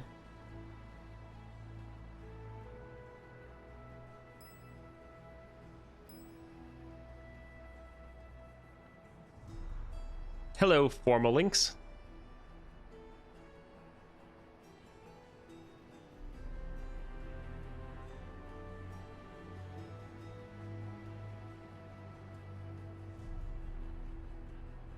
Not sure who I really actually want to play. The Chain of Ephemerals was the epic Spectral Scissors. So it... Here, I will just... So it gives you 2 extra power and support, grant my supported ally Ephemeral, and summon an exact copy of it attacking. So if you have 2 copies of your champion, so one is supporting the other champion, then it just creates another one, and then another one, and another one, and it creates that chain. So in order to activate this, you have to have 2 copies of your champion. So that's why it's really good for like LeBlanc, because she has so many ways of summoning extra copies. Nidalee, and also pretty good for Nico. That's great to hear, Formal. Glad you're able to make it to stream.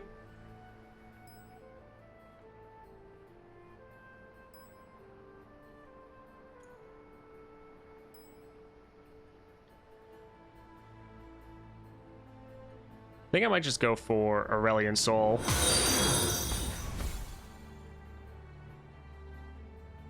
Yeah, let's just rush them down. Well, not really rush, but just obliterate them with this. Thank you for following. I appreciate it.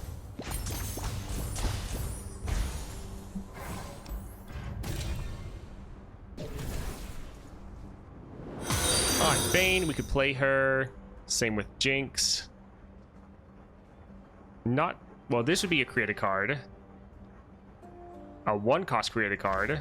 That could be pretty good. Yeah, let's go here. Azir. Don't really want to fill up... Oh, Chain Vest. We might actually go there. That's actually pretty fun. Sure. So, Chain Vest, Storm Calling. Storm Calling is pretty good for our Aurelian Soul. Can cheat him out a lot faster.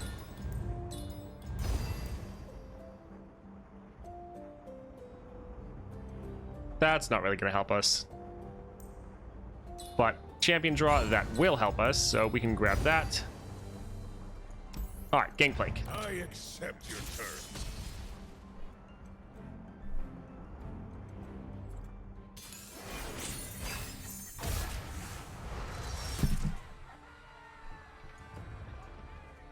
Alright, let's get rid of Star Shaping.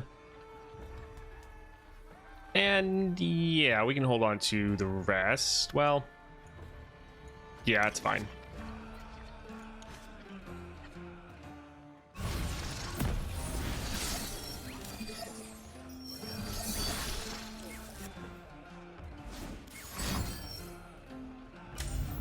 Interesting.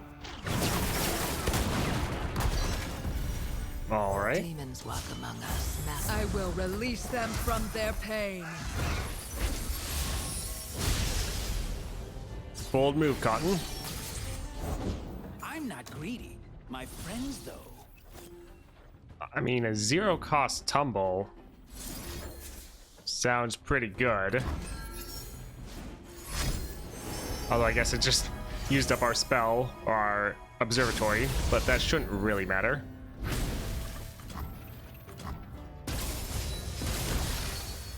One good turn. Yeah. Boys.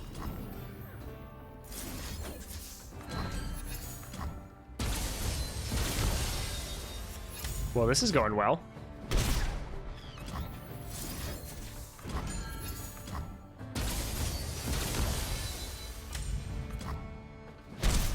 So, good amount of attacks.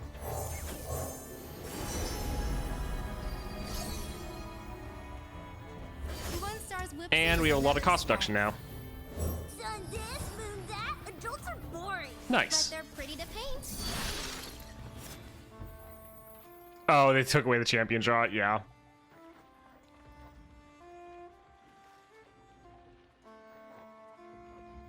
I guess we'll play this because we're going to get the mana back.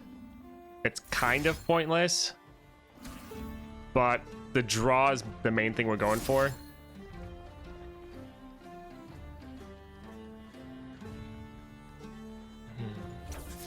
Yeah, it's not great. I don't want to pass. I don't want to blow our attack token yet.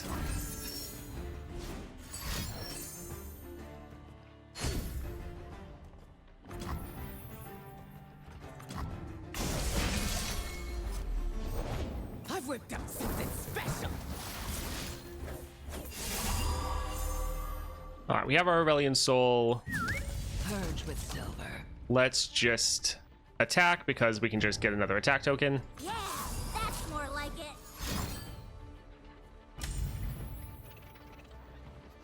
Sure.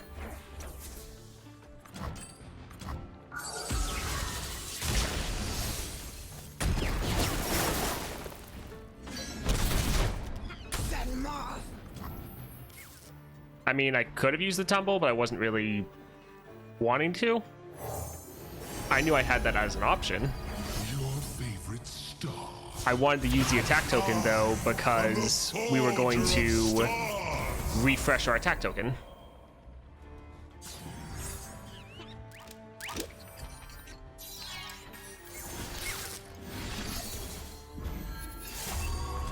Anyone for some stardust?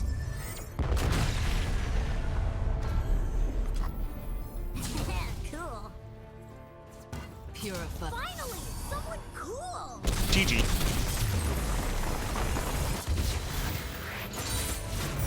Expertly done. Now to root out the next fiend.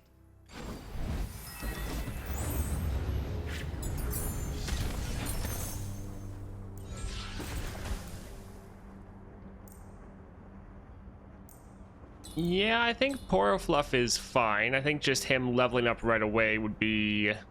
Like, we'd obviously miss out on a lot of stats, but being able to play him immediately, I think that's probably worth it.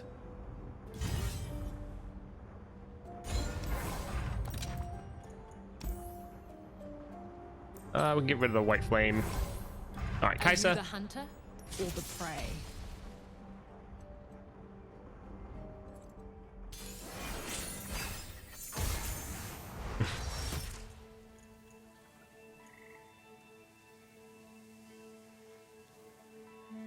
Yeah, I think this is fine.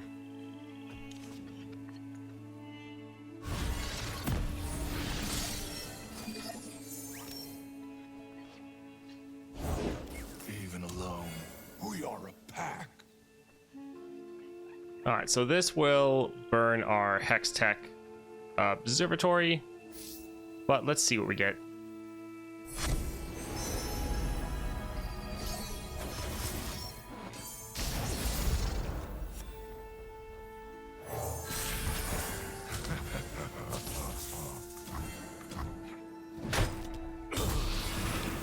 Alright, so we don't have anything to kill, but we can just drop our Aurelian Soul on the board, see what we get as far as cards. Supernova, Cosmic. This is going to be a zero cost. We're actually going to get a good item. Then we'll go for Cosmic Inspiration this time, since it's the very start of the game. I I'm the forger of stars.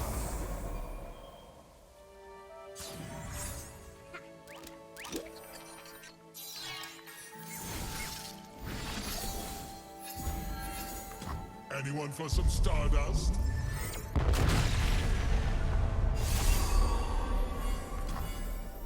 Just a little something I like to call fun.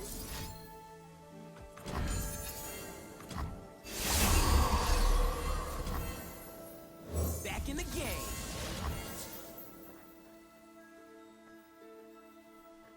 No, let's, use this. See what champion we get. Alright, just another Reliant Soul. Twisted Fate, nice. Meaning everything? Maybe Although his card what doesn't actually go really off. mean. Oh, I guess he's already leveled, so that's fine. Looks like trouble. Alright, GG. Like Starball.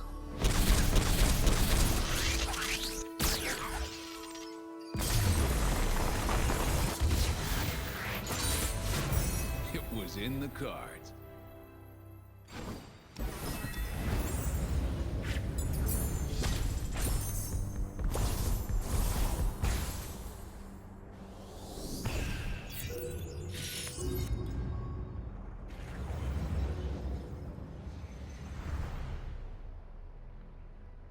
All right, not too bad. Again, most of these last 10 are ones you can use with a lot of general units. Kind of the biggest thing to watch out for, though, is they have 2 effects going off that are buffing up their whole board. So you might want to consider going with someone that has some more removal. Potentially this would be a time where you might want to bring out your Jinx. Jinx does have a decent amount of spells, so you could benefit from the Hex Tech Observatory. But just trying to clear out their board so they don't keep scaling. That's really the biggest thing to look out for here. Like, yes, there is Gangplank. He is going to be able to have a lot of removal, and he's going to be playing a lot more of his spells because of that Hextech Observatory. There is the opportunity for some free kills on those barrels. And then Kaisa, she is going to be doing a lot of Kaisa things, getting a lot of keywords, and trying to rush you down very quickly. For both of these, Tahm Kench is actually a pretty good answer, because for like Kaisa, her attack of pinging your whole board with damage, it just ramps them up super quickly. Tahm Kench, you also have a good amount of spells every single round to use the power of observation, and you have some decent removal. So if you have a leveled up Kench, he could also be a decent answer here. You just have to worry about the fact that they are going to be starting off faster than you because of that vicious enemy. 67, 4 stars, Lulu and Tryndamere. So pretty annoying bosses, very strong mechanics. We have Suffer, but we also have the magic number. So we're going to try to go for Elder Dragon. He can be incredibly strong with the magic number. All right, Starforged, Portal Pals, Beast Within. Yep, I think that looks pretty good.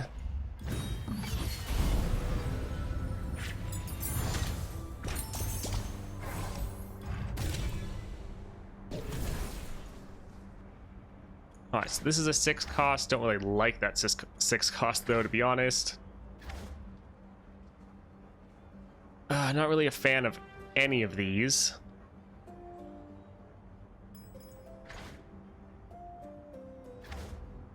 Let's try a reroll. Sejuani, that I'm more happy with. All right, shop. This is important. We want to try to get some really good 6 costs. Well, just a lot of 6 costs more, to be honest. Magic number... Oh, interesting. If you multiply it enough, you get 42, which is the meaning of life. Alright, so some of these, they don't really matter. It's just the fact that they are 6 cost or higher. We don't really want ephemerals, though. I love this one. I think it's hilarious or adorable. Like, this is the cutest card in the game. It's so fluffy.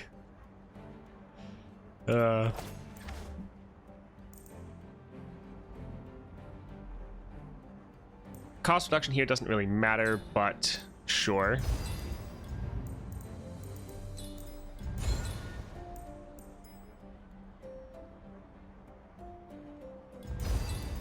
So the reason we're trying to get so many 6 costs is we want to always be drawing a 6 cost card because we can play them for just like 1, which is insane.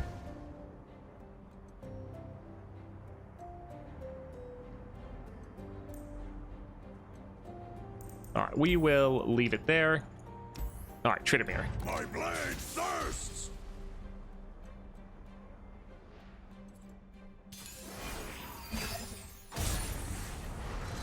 All right, so we're gonna re-roll away from Elder Dragon because we want to draw him. We don't want him in our opening hand. We want to draw him first thing so we can play him round 1.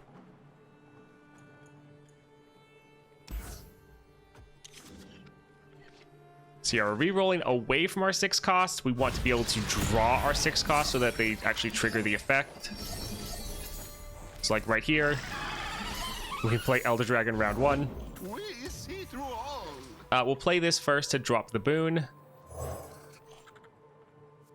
Yeah, they might be able to play that again, but it's not a big deal. So this just dropped dragon boons, which means our Elder Dragon now costs nothing.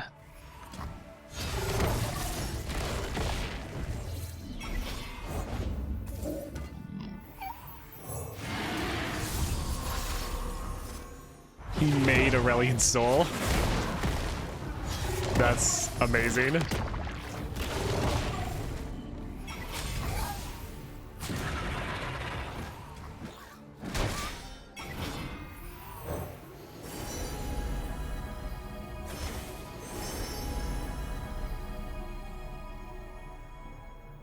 We don't really have the room for that. Hello, Runeterra.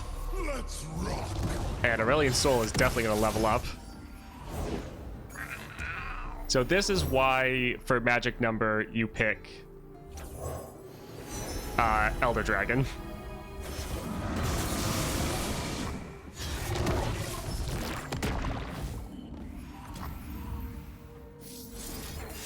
Playing this just for the extra mana. The constellations bow to me.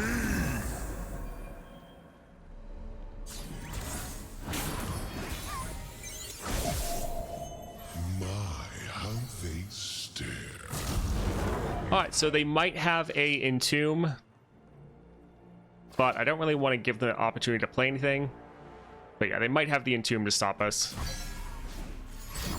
Yep, there it is.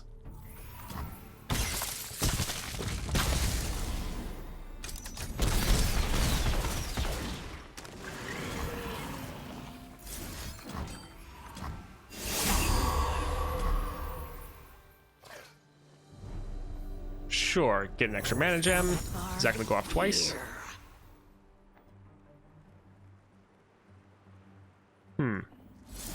Sure. Well, we'll maybe wait to see if they play some other units as well.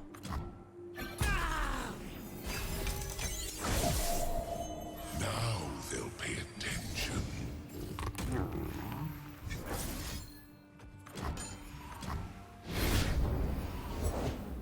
Oh, of course.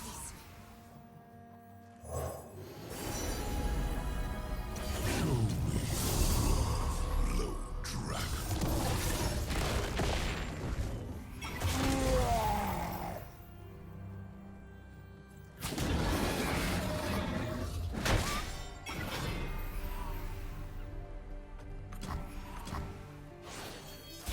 Yeah, he might summon more. I think it is a summon effect.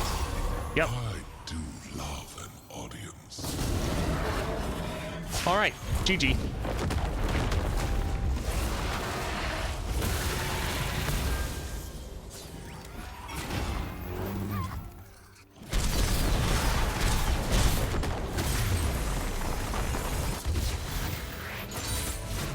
Victory today, freedom tomorrow.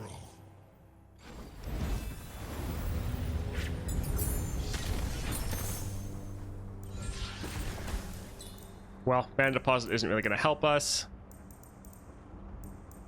Neither will Vampiric Scepter. Sure, we can go for barrier. A lot of these don't really matter. We just want to get more copies of Elder Dragon in our deck to increase our odds of drawing him. Let's cut some of our cheaper cards. I guess, well, this one has a subtype, so it's better. We can get rid of that one. All right, Lulu. Pleased to meet you.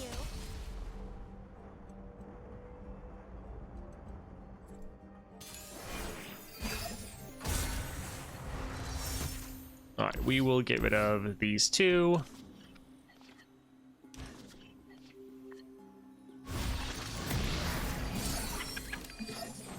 All right, Drew Sejuani, not great, but not the end of the world. Nope, that tastes purple. Pain is nothing.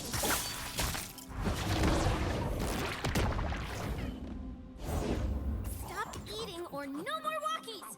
So we could play this one. The only issue is that it's going to get silenced at the start of next round. So we can just, I guess, drop the Ruthless Raider. Hail, War Mother. Drive them before us, Era.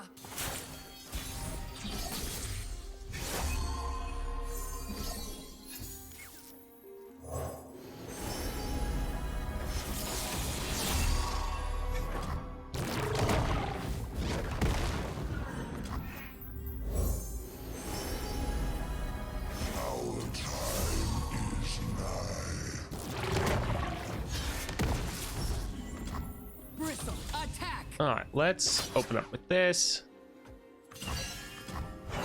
Nice little scout attack. Whoa, I made a familiar. Oh, whoa, behave. Who's a hungry little munchkin? And I can draw the blue sentinel.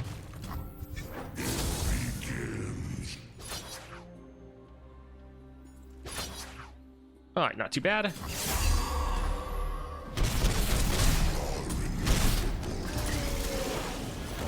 Off we go. Blow that. So even without having our Elder Dragon, the fact that we can just be playing so many large units is pretty solid. Well fought!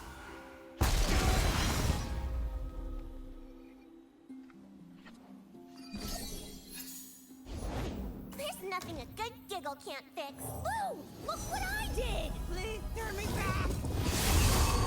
Also, this is a summon effect, which who knows if we can find a way to exploit that. Some more draw. Looks good. Let's buff up this one so it gets transformed and not our other unit.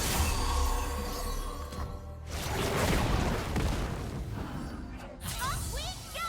Speedy Scoo. You are nothing.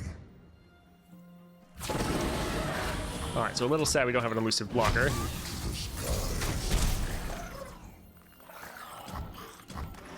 It's pretty good.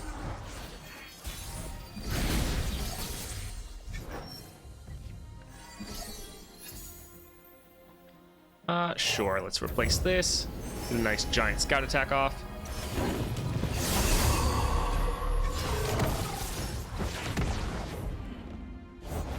Is it adventure time, you guys? What do you say, Glow? That's yes. All right, GG, even without Elder Dragon.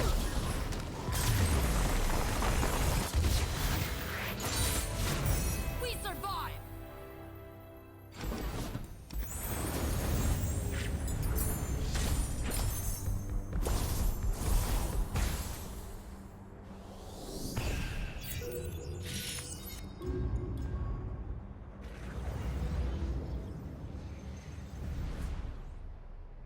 All right, so as normal, magic number, Elder Dragon is, in my opinion, the best answer to this by far.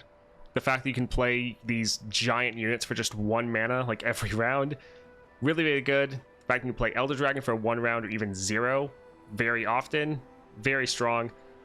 If you're not playing Elder Dragon, then watch out because Lulu silences your strongest follower every round. Tryndamere has the annoying power. We have to kill them twice, which is pretty bad. And then when you're blocking, your units are probably going to die from the Suffer. So with magic number, still good to use some of the more expensive champions. Ornn can be decent here as well, at least if you're lucky enough to draw him round 1, so you can play him round 1, really good. Also Volibear, but if you have Elder Dragon, normally the place you want to save him for. Alright, 68, so 4 stars. Marksman, Vicious Enemy, and Blade in the Darkness. Just Fizz, though. Thank you for following. I appreciate it. Alright, 68, 69, and 70. I think 70 is the one that I wanted to use Nidalee on. So I have 2 runs left and plenty of overpowered champions. Thank you for following. Greatly appreciated. So we have, I mean, multiple LeBlanc runs. 1 more Acel run. I thought, yeah, we also have a Jinx run left.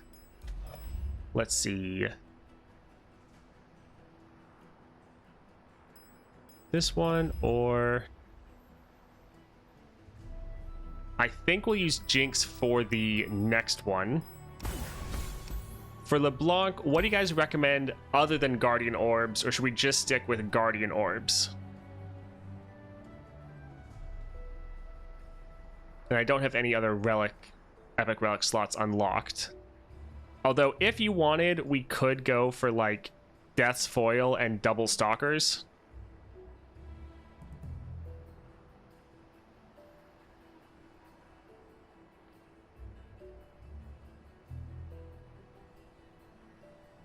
Because I think that since they get summoned when they're attacking, they would do the 2 strikes and then still be on the board to also hit the Nexus as well.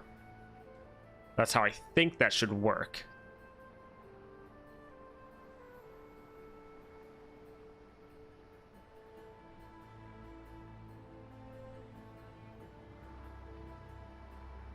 Hydra is a summon effect, so we could also do it for Hydras if people wanted. Hydras with the scissors.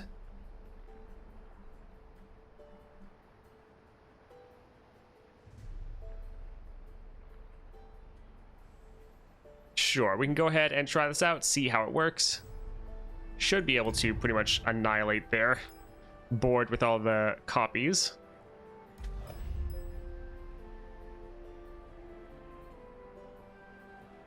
Yeah, we can go ahead and test this out, see how it works. I definitely think this will be terrible against Lysandra, but could be fun for other activities. That seems pretty good. Sivir's good. I think we'll go for the double attacks. But that Sivir is pretty awesome.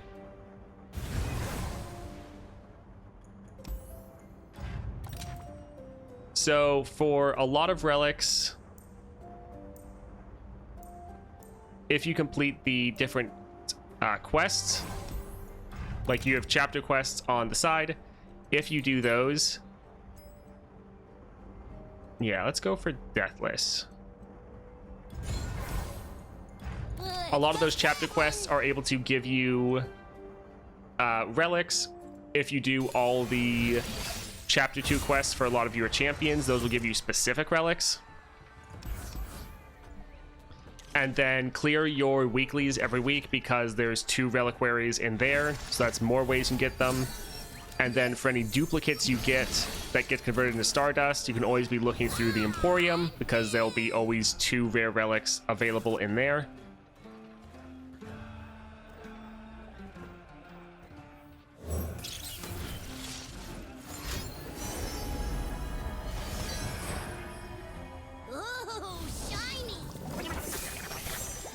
No, so if you use Stalker's Blade plus Spectral Scissors, the Stalker's Blades actually go off first. It doesn't activate in order of operations for the Stalker's Blades for whatever reason.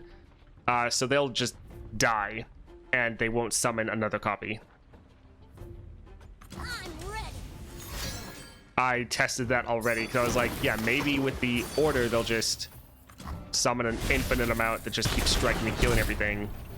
but that was one I was able to test, and that is not how it worked.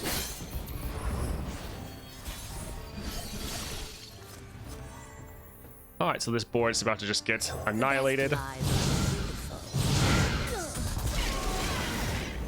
me at 'em. All right, they still have burst speed, so we can't actually try to kill him. Sure, I guess we can just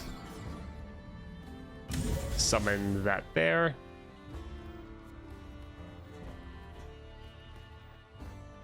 Yeah, we're saving the Sharpened Resolve to try to surprise their Fizz, but... Okay, perfect.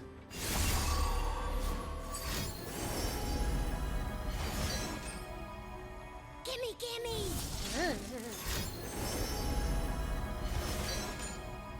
So the crazy thing is, all of our copies, when we attack with a board full of LeBlancs, they're all going to get summoned, strike with the Ravenous Hydra, and then die, and then get summoned again because of the Deathless, and do it again. It's going to be pretty crazy.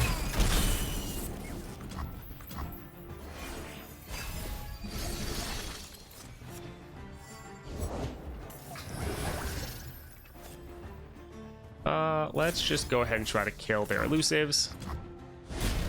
Oh boy, here I go. They might not be able to stop this.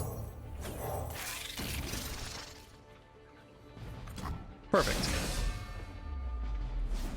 Nice.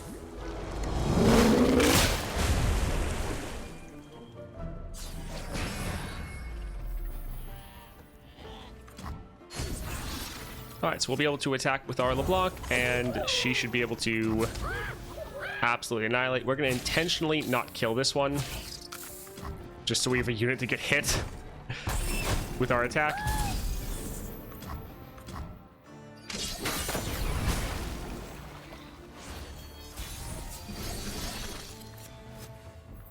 My move. Alright, so yeah, should just summon a crazy amount. So this should just be GG.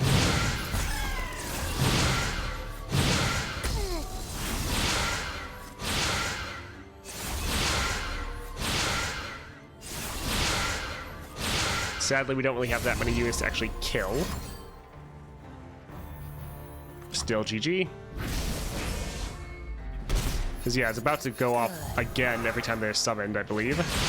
Yep. If only we had units to actually hit.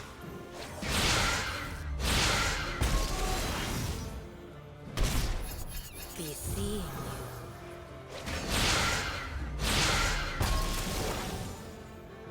So there's probably some situation where this is really good.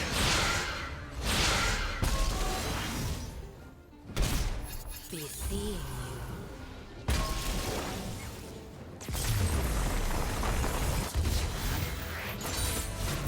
One step closer.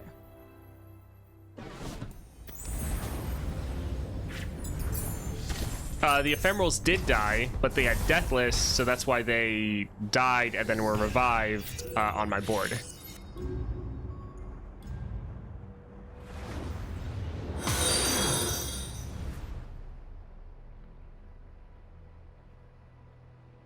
Thank you for following. I really appreciate it.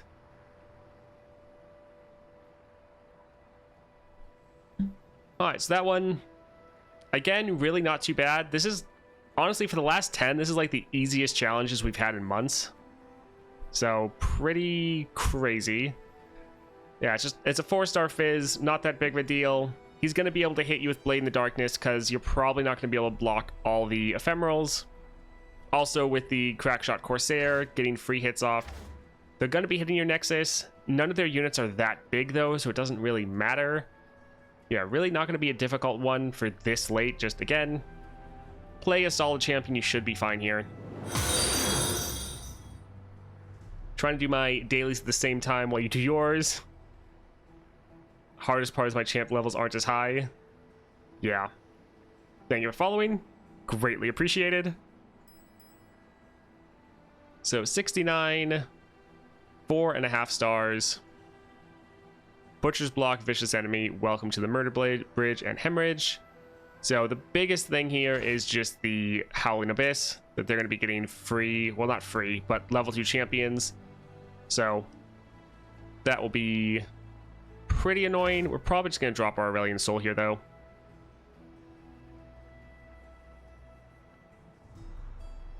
Do you think the next month will be rotating in Lyssandra's terrifying powers? I don't know. I think that soon, maybe next month, maybe not, but I think soon they're going to be replacing Aurelian Soul as the champion that we're getting shards for. Maybe they'll add Lysandra as that champion and at the same time add in her powers. I could see that happening.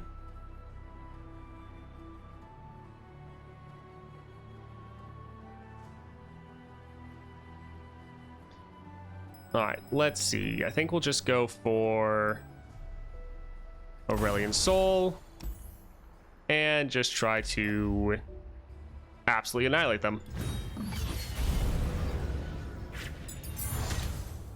I do think Lysandra will be a fun champion, and it was a champion I've wanted them to add for a long time, even before she was the big bad. Alright, so Poro King... that would be creating a bunch of Poros. Poros are very cheap, so maybe go for him.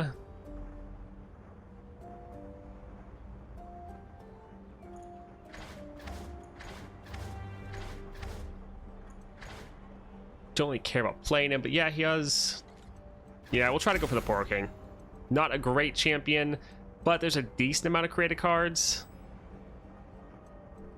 Yeah, it's fine.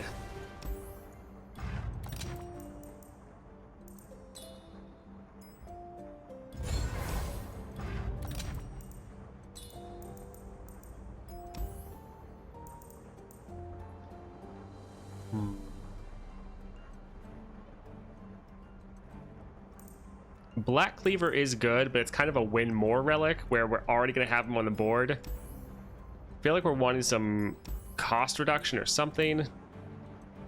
Alright, so cost reduction could be good, but making Poro Snacks would probably be more beneficial. Yeah, so we'll try to get Poro King on the board quickly, generate Poro Snacks to cheat out our Aurelian Soul. All right, Caitlyn. I'm on the case.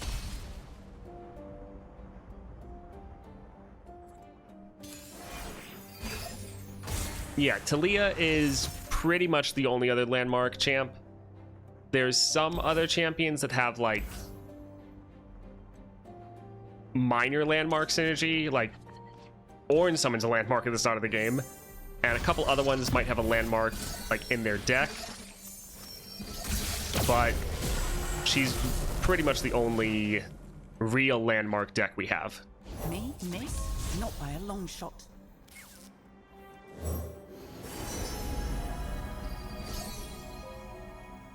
I think we'll go for Written in the Stars.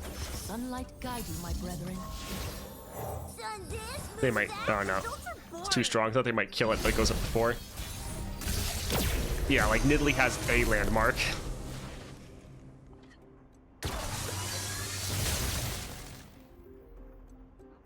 Let's play this, see if we get the Poro King. Alright, we did not. Night protects the huntress. Well, so much for trying to get him on the board early. Do you recommend saving wild shards for leveling up or unlocking characters? I recommend using wild shards to get your champions to 2 stars, and that's pretty much it.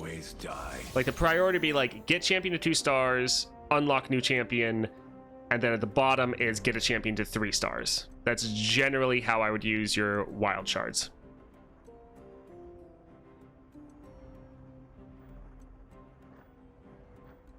I think let's use Poro Stories and then play a cheap Poro.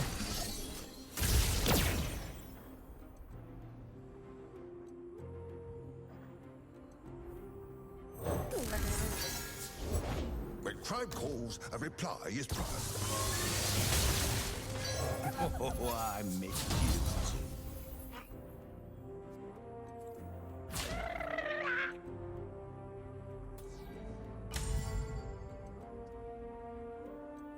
Back, heretic.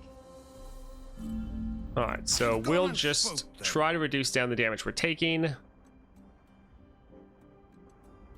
Yeah, that's fine.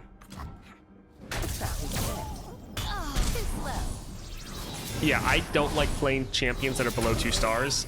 It just feels way too slow and painful to me. So I always want to just get champion to 2-star as fast as possible. Cool. Because I feel like pretty much every champion in the game is playable at 2 stars. There's only a couple that really need their 3 stars, like Talia.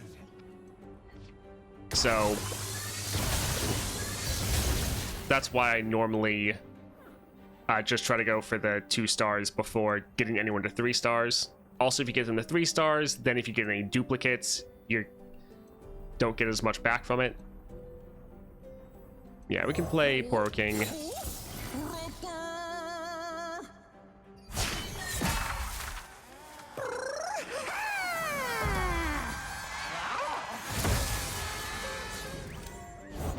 Don't blink or you'll miss. Yeah, I try to recommend that for people just getting things to 2 stars. Like, there's a lot of people out there that try to play champions at like 1 star, and I'm like, I don't know why. That sounds terrible.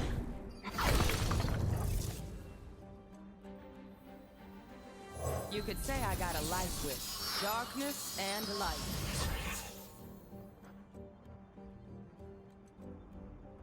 Alright, so I think let's just attack with this, do some solid damage, and then we'll drop our Aurelian Soul, rally, and finish them off.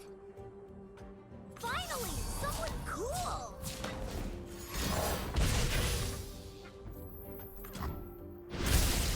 Whatever.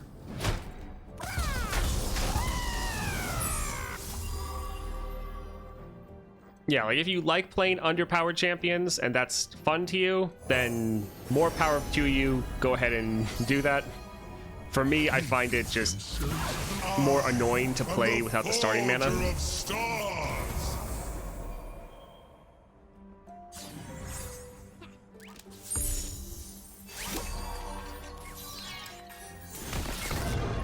Keep your distance.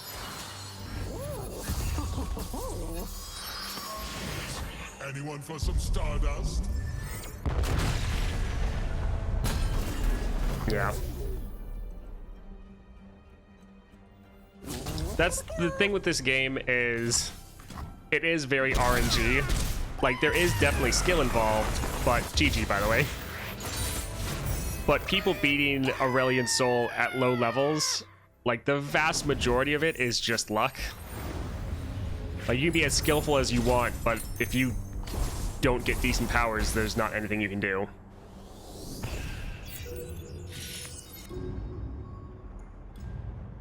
What if the Constellation update would give us additional mana on higher level champions? I could definitely see that happening, yeah. I could see us going to +3 starting mana. Any thoughts on Nora Relic? I feel like +1 starting mana is strong, but being only tied to Nora makes it bad for an epic relic. I agree that if they broadened it, that would be nice. It's good if you like Nora. And then I have, I'll actually show you guys, another build that I'm excited to do, but haven't tested it out yet, but I think it should be good. So Poro King with Nora's Relic. So these are all passive relics, just buffing up our Poros a bunch. We have a lot of created cards. So I think with the Nora Relic, it's good if you're playing Nora. And then there's other very niche champions where it can be used. So it's not like it's just for Nora, but it's mostly just for Nora. For Nora, though, I don't even think it's her best relic. Like, it's a good relic for Nora, especially when you're leveling up. It's nice to have. But for Nora right now, this is the build I'm using. So Transmog, Spectral Scissors, and then Corrupted Star Fragment. This is a absolutely amazing build, and it wrecks. It's so strong. And this is better, way better than using the specific relic.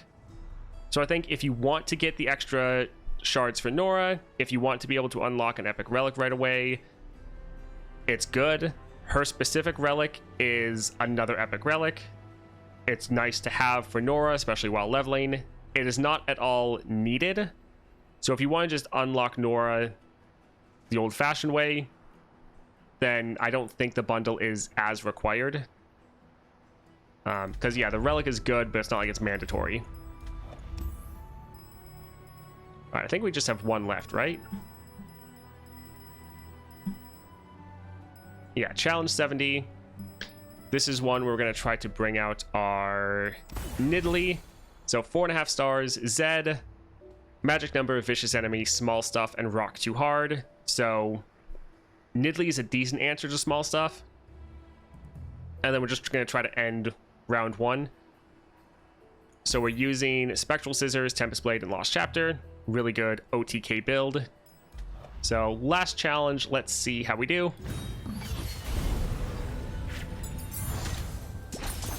Yeah, outside of Nora, it's not really an epic relic. I mean, it does have the effect that it's a power, so that's why I like running it, or it should be good, I think, on Poro King, on other champions where you just want them to have a passive power. Alright, support champion. Let's see. None of these are really going to matter. All we're going to do is play our Soraka. Or not Soraka, goodness. Our Nidalee. Alright, Reckoner's Mark. Don't want that. Consuming Wrath. We don't plan on blocking with her, so extra damage is good. Yeah, we can grab that. Here. Sure, we're going to play the Bushwhack Trap if we don't have the attack token. Alright, Zed. Well. Yes, this is the last challenge of the month. Hey, look, the attack token. We'll try to get rid of everything other than our champion to increase our odds of getting our Nidalee.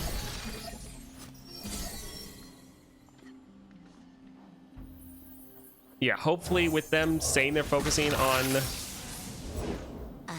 Path of Champions, hopefully we start getting a lot more content. I have their scent. Normally it hits harder. Oh well. I am Pack Mother. You are mere prey. Yeah, I think we probably should have gone for maybe the Beast Within.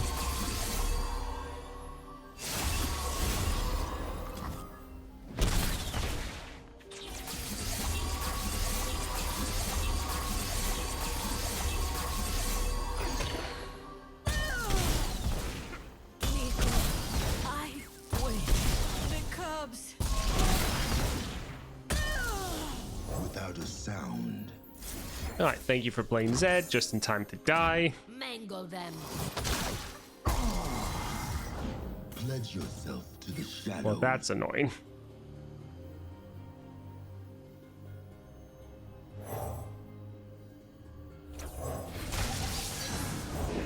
All in the shoulders.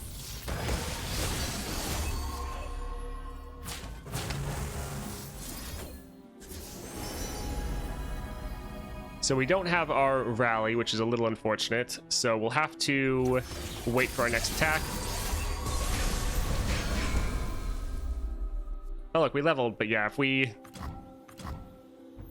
Yeah, we didn't get our rally because we don't have that relic.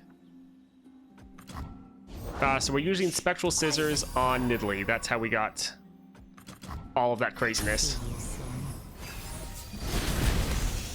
Yeah, I had the rally off for the stun, because normally we don't need the rally because we have more than enough damage. But that's not exactly the case with small stuff.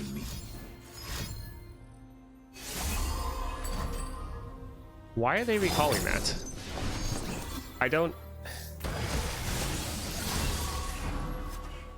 I do not understand that at all.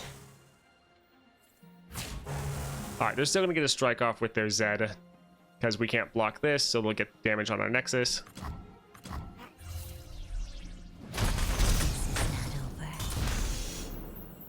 Also, our Nidalee isn't going to be able to summon herself next round.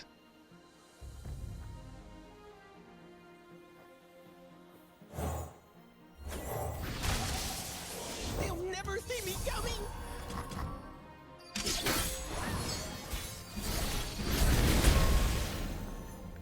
All right, let's see.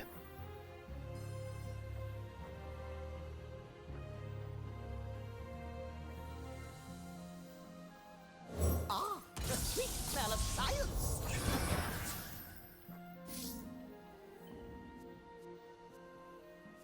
Yeah, these all cost 1, which isn't great.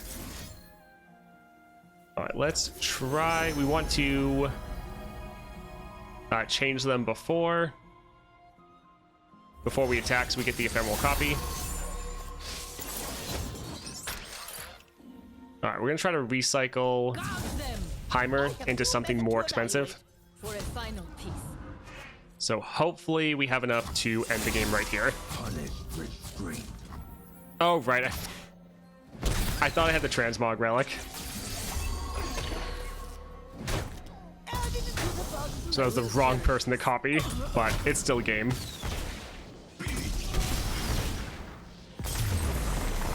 Beast Within. Quiet again, as it should. Beast Within Tazed Powder? Packed Powder? Beast Within and Packed Powder is good on Gnar, yes. Thank you, Phantom. We still had plenty of epic champions left. Nice extra Stardust. Gnar is weak at lower levels. He's decent when you spend the time to max him out, but he has such a bad first impression that a lot of people just hate him. He's really not that bad, or not as bad as a lot of people think. It's just he's really weak early on, so he does feel pretty rough to level up. And a lot of people then never level him up, so they always just think he's garbage when that's not the case. We don't have... They haven't confirmed or said anything that next month we're going to get Lysandra for the monthly. I'm speculating that that might happen, but they haven't said anything, so we don't know. All right, last challenge. This is going to be one that's pretty tough. For small stuff, you probably want to go for either Nidalee, like we just showed. Probably change the build a little bit, because you don't have enough to end the game, even with Spectral Scissors. Probably want to switch out the Stun Relic, the Tempest Blade, for potentially Crown Guard, or even Beast Within, potentially. So Nidalee can be really good here. Also, Poro King, if you have his Spirit of the Buru Relic, that can also be decent. I think Alawi can be decent as well. But this is probably one of the harder ones. You could also just drop Jinx and try to deal as much damage as you can. But you will probably die after like a round from Rock Too Hard. Overall, though, this has been a pretty easy month. There was like 4 to 5 difficult challenges, and most of the other ones weren't that hard. So yeah, really not too bad. Devs talked about in the stream that Aesol remains until Constellations. We don't know when Constellations drop, though. Constellations could be next month. They said in their year in review, or their big dev stream where they said they were killing PvP. In there, they said that Constellations were coming shortly after the Lysandra adventure. So, shortly after could be a month, could be 2 months, who knows? But it could be next month as Constellations. But again, they don't tell us the actual dates of anything, so everything is speculation.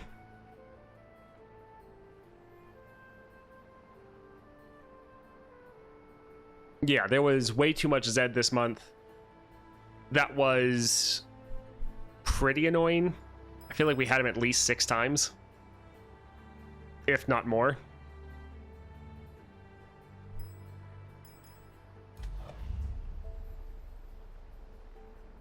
All right, so the guide for Nora is going to be coming out either tonight or tomorrow.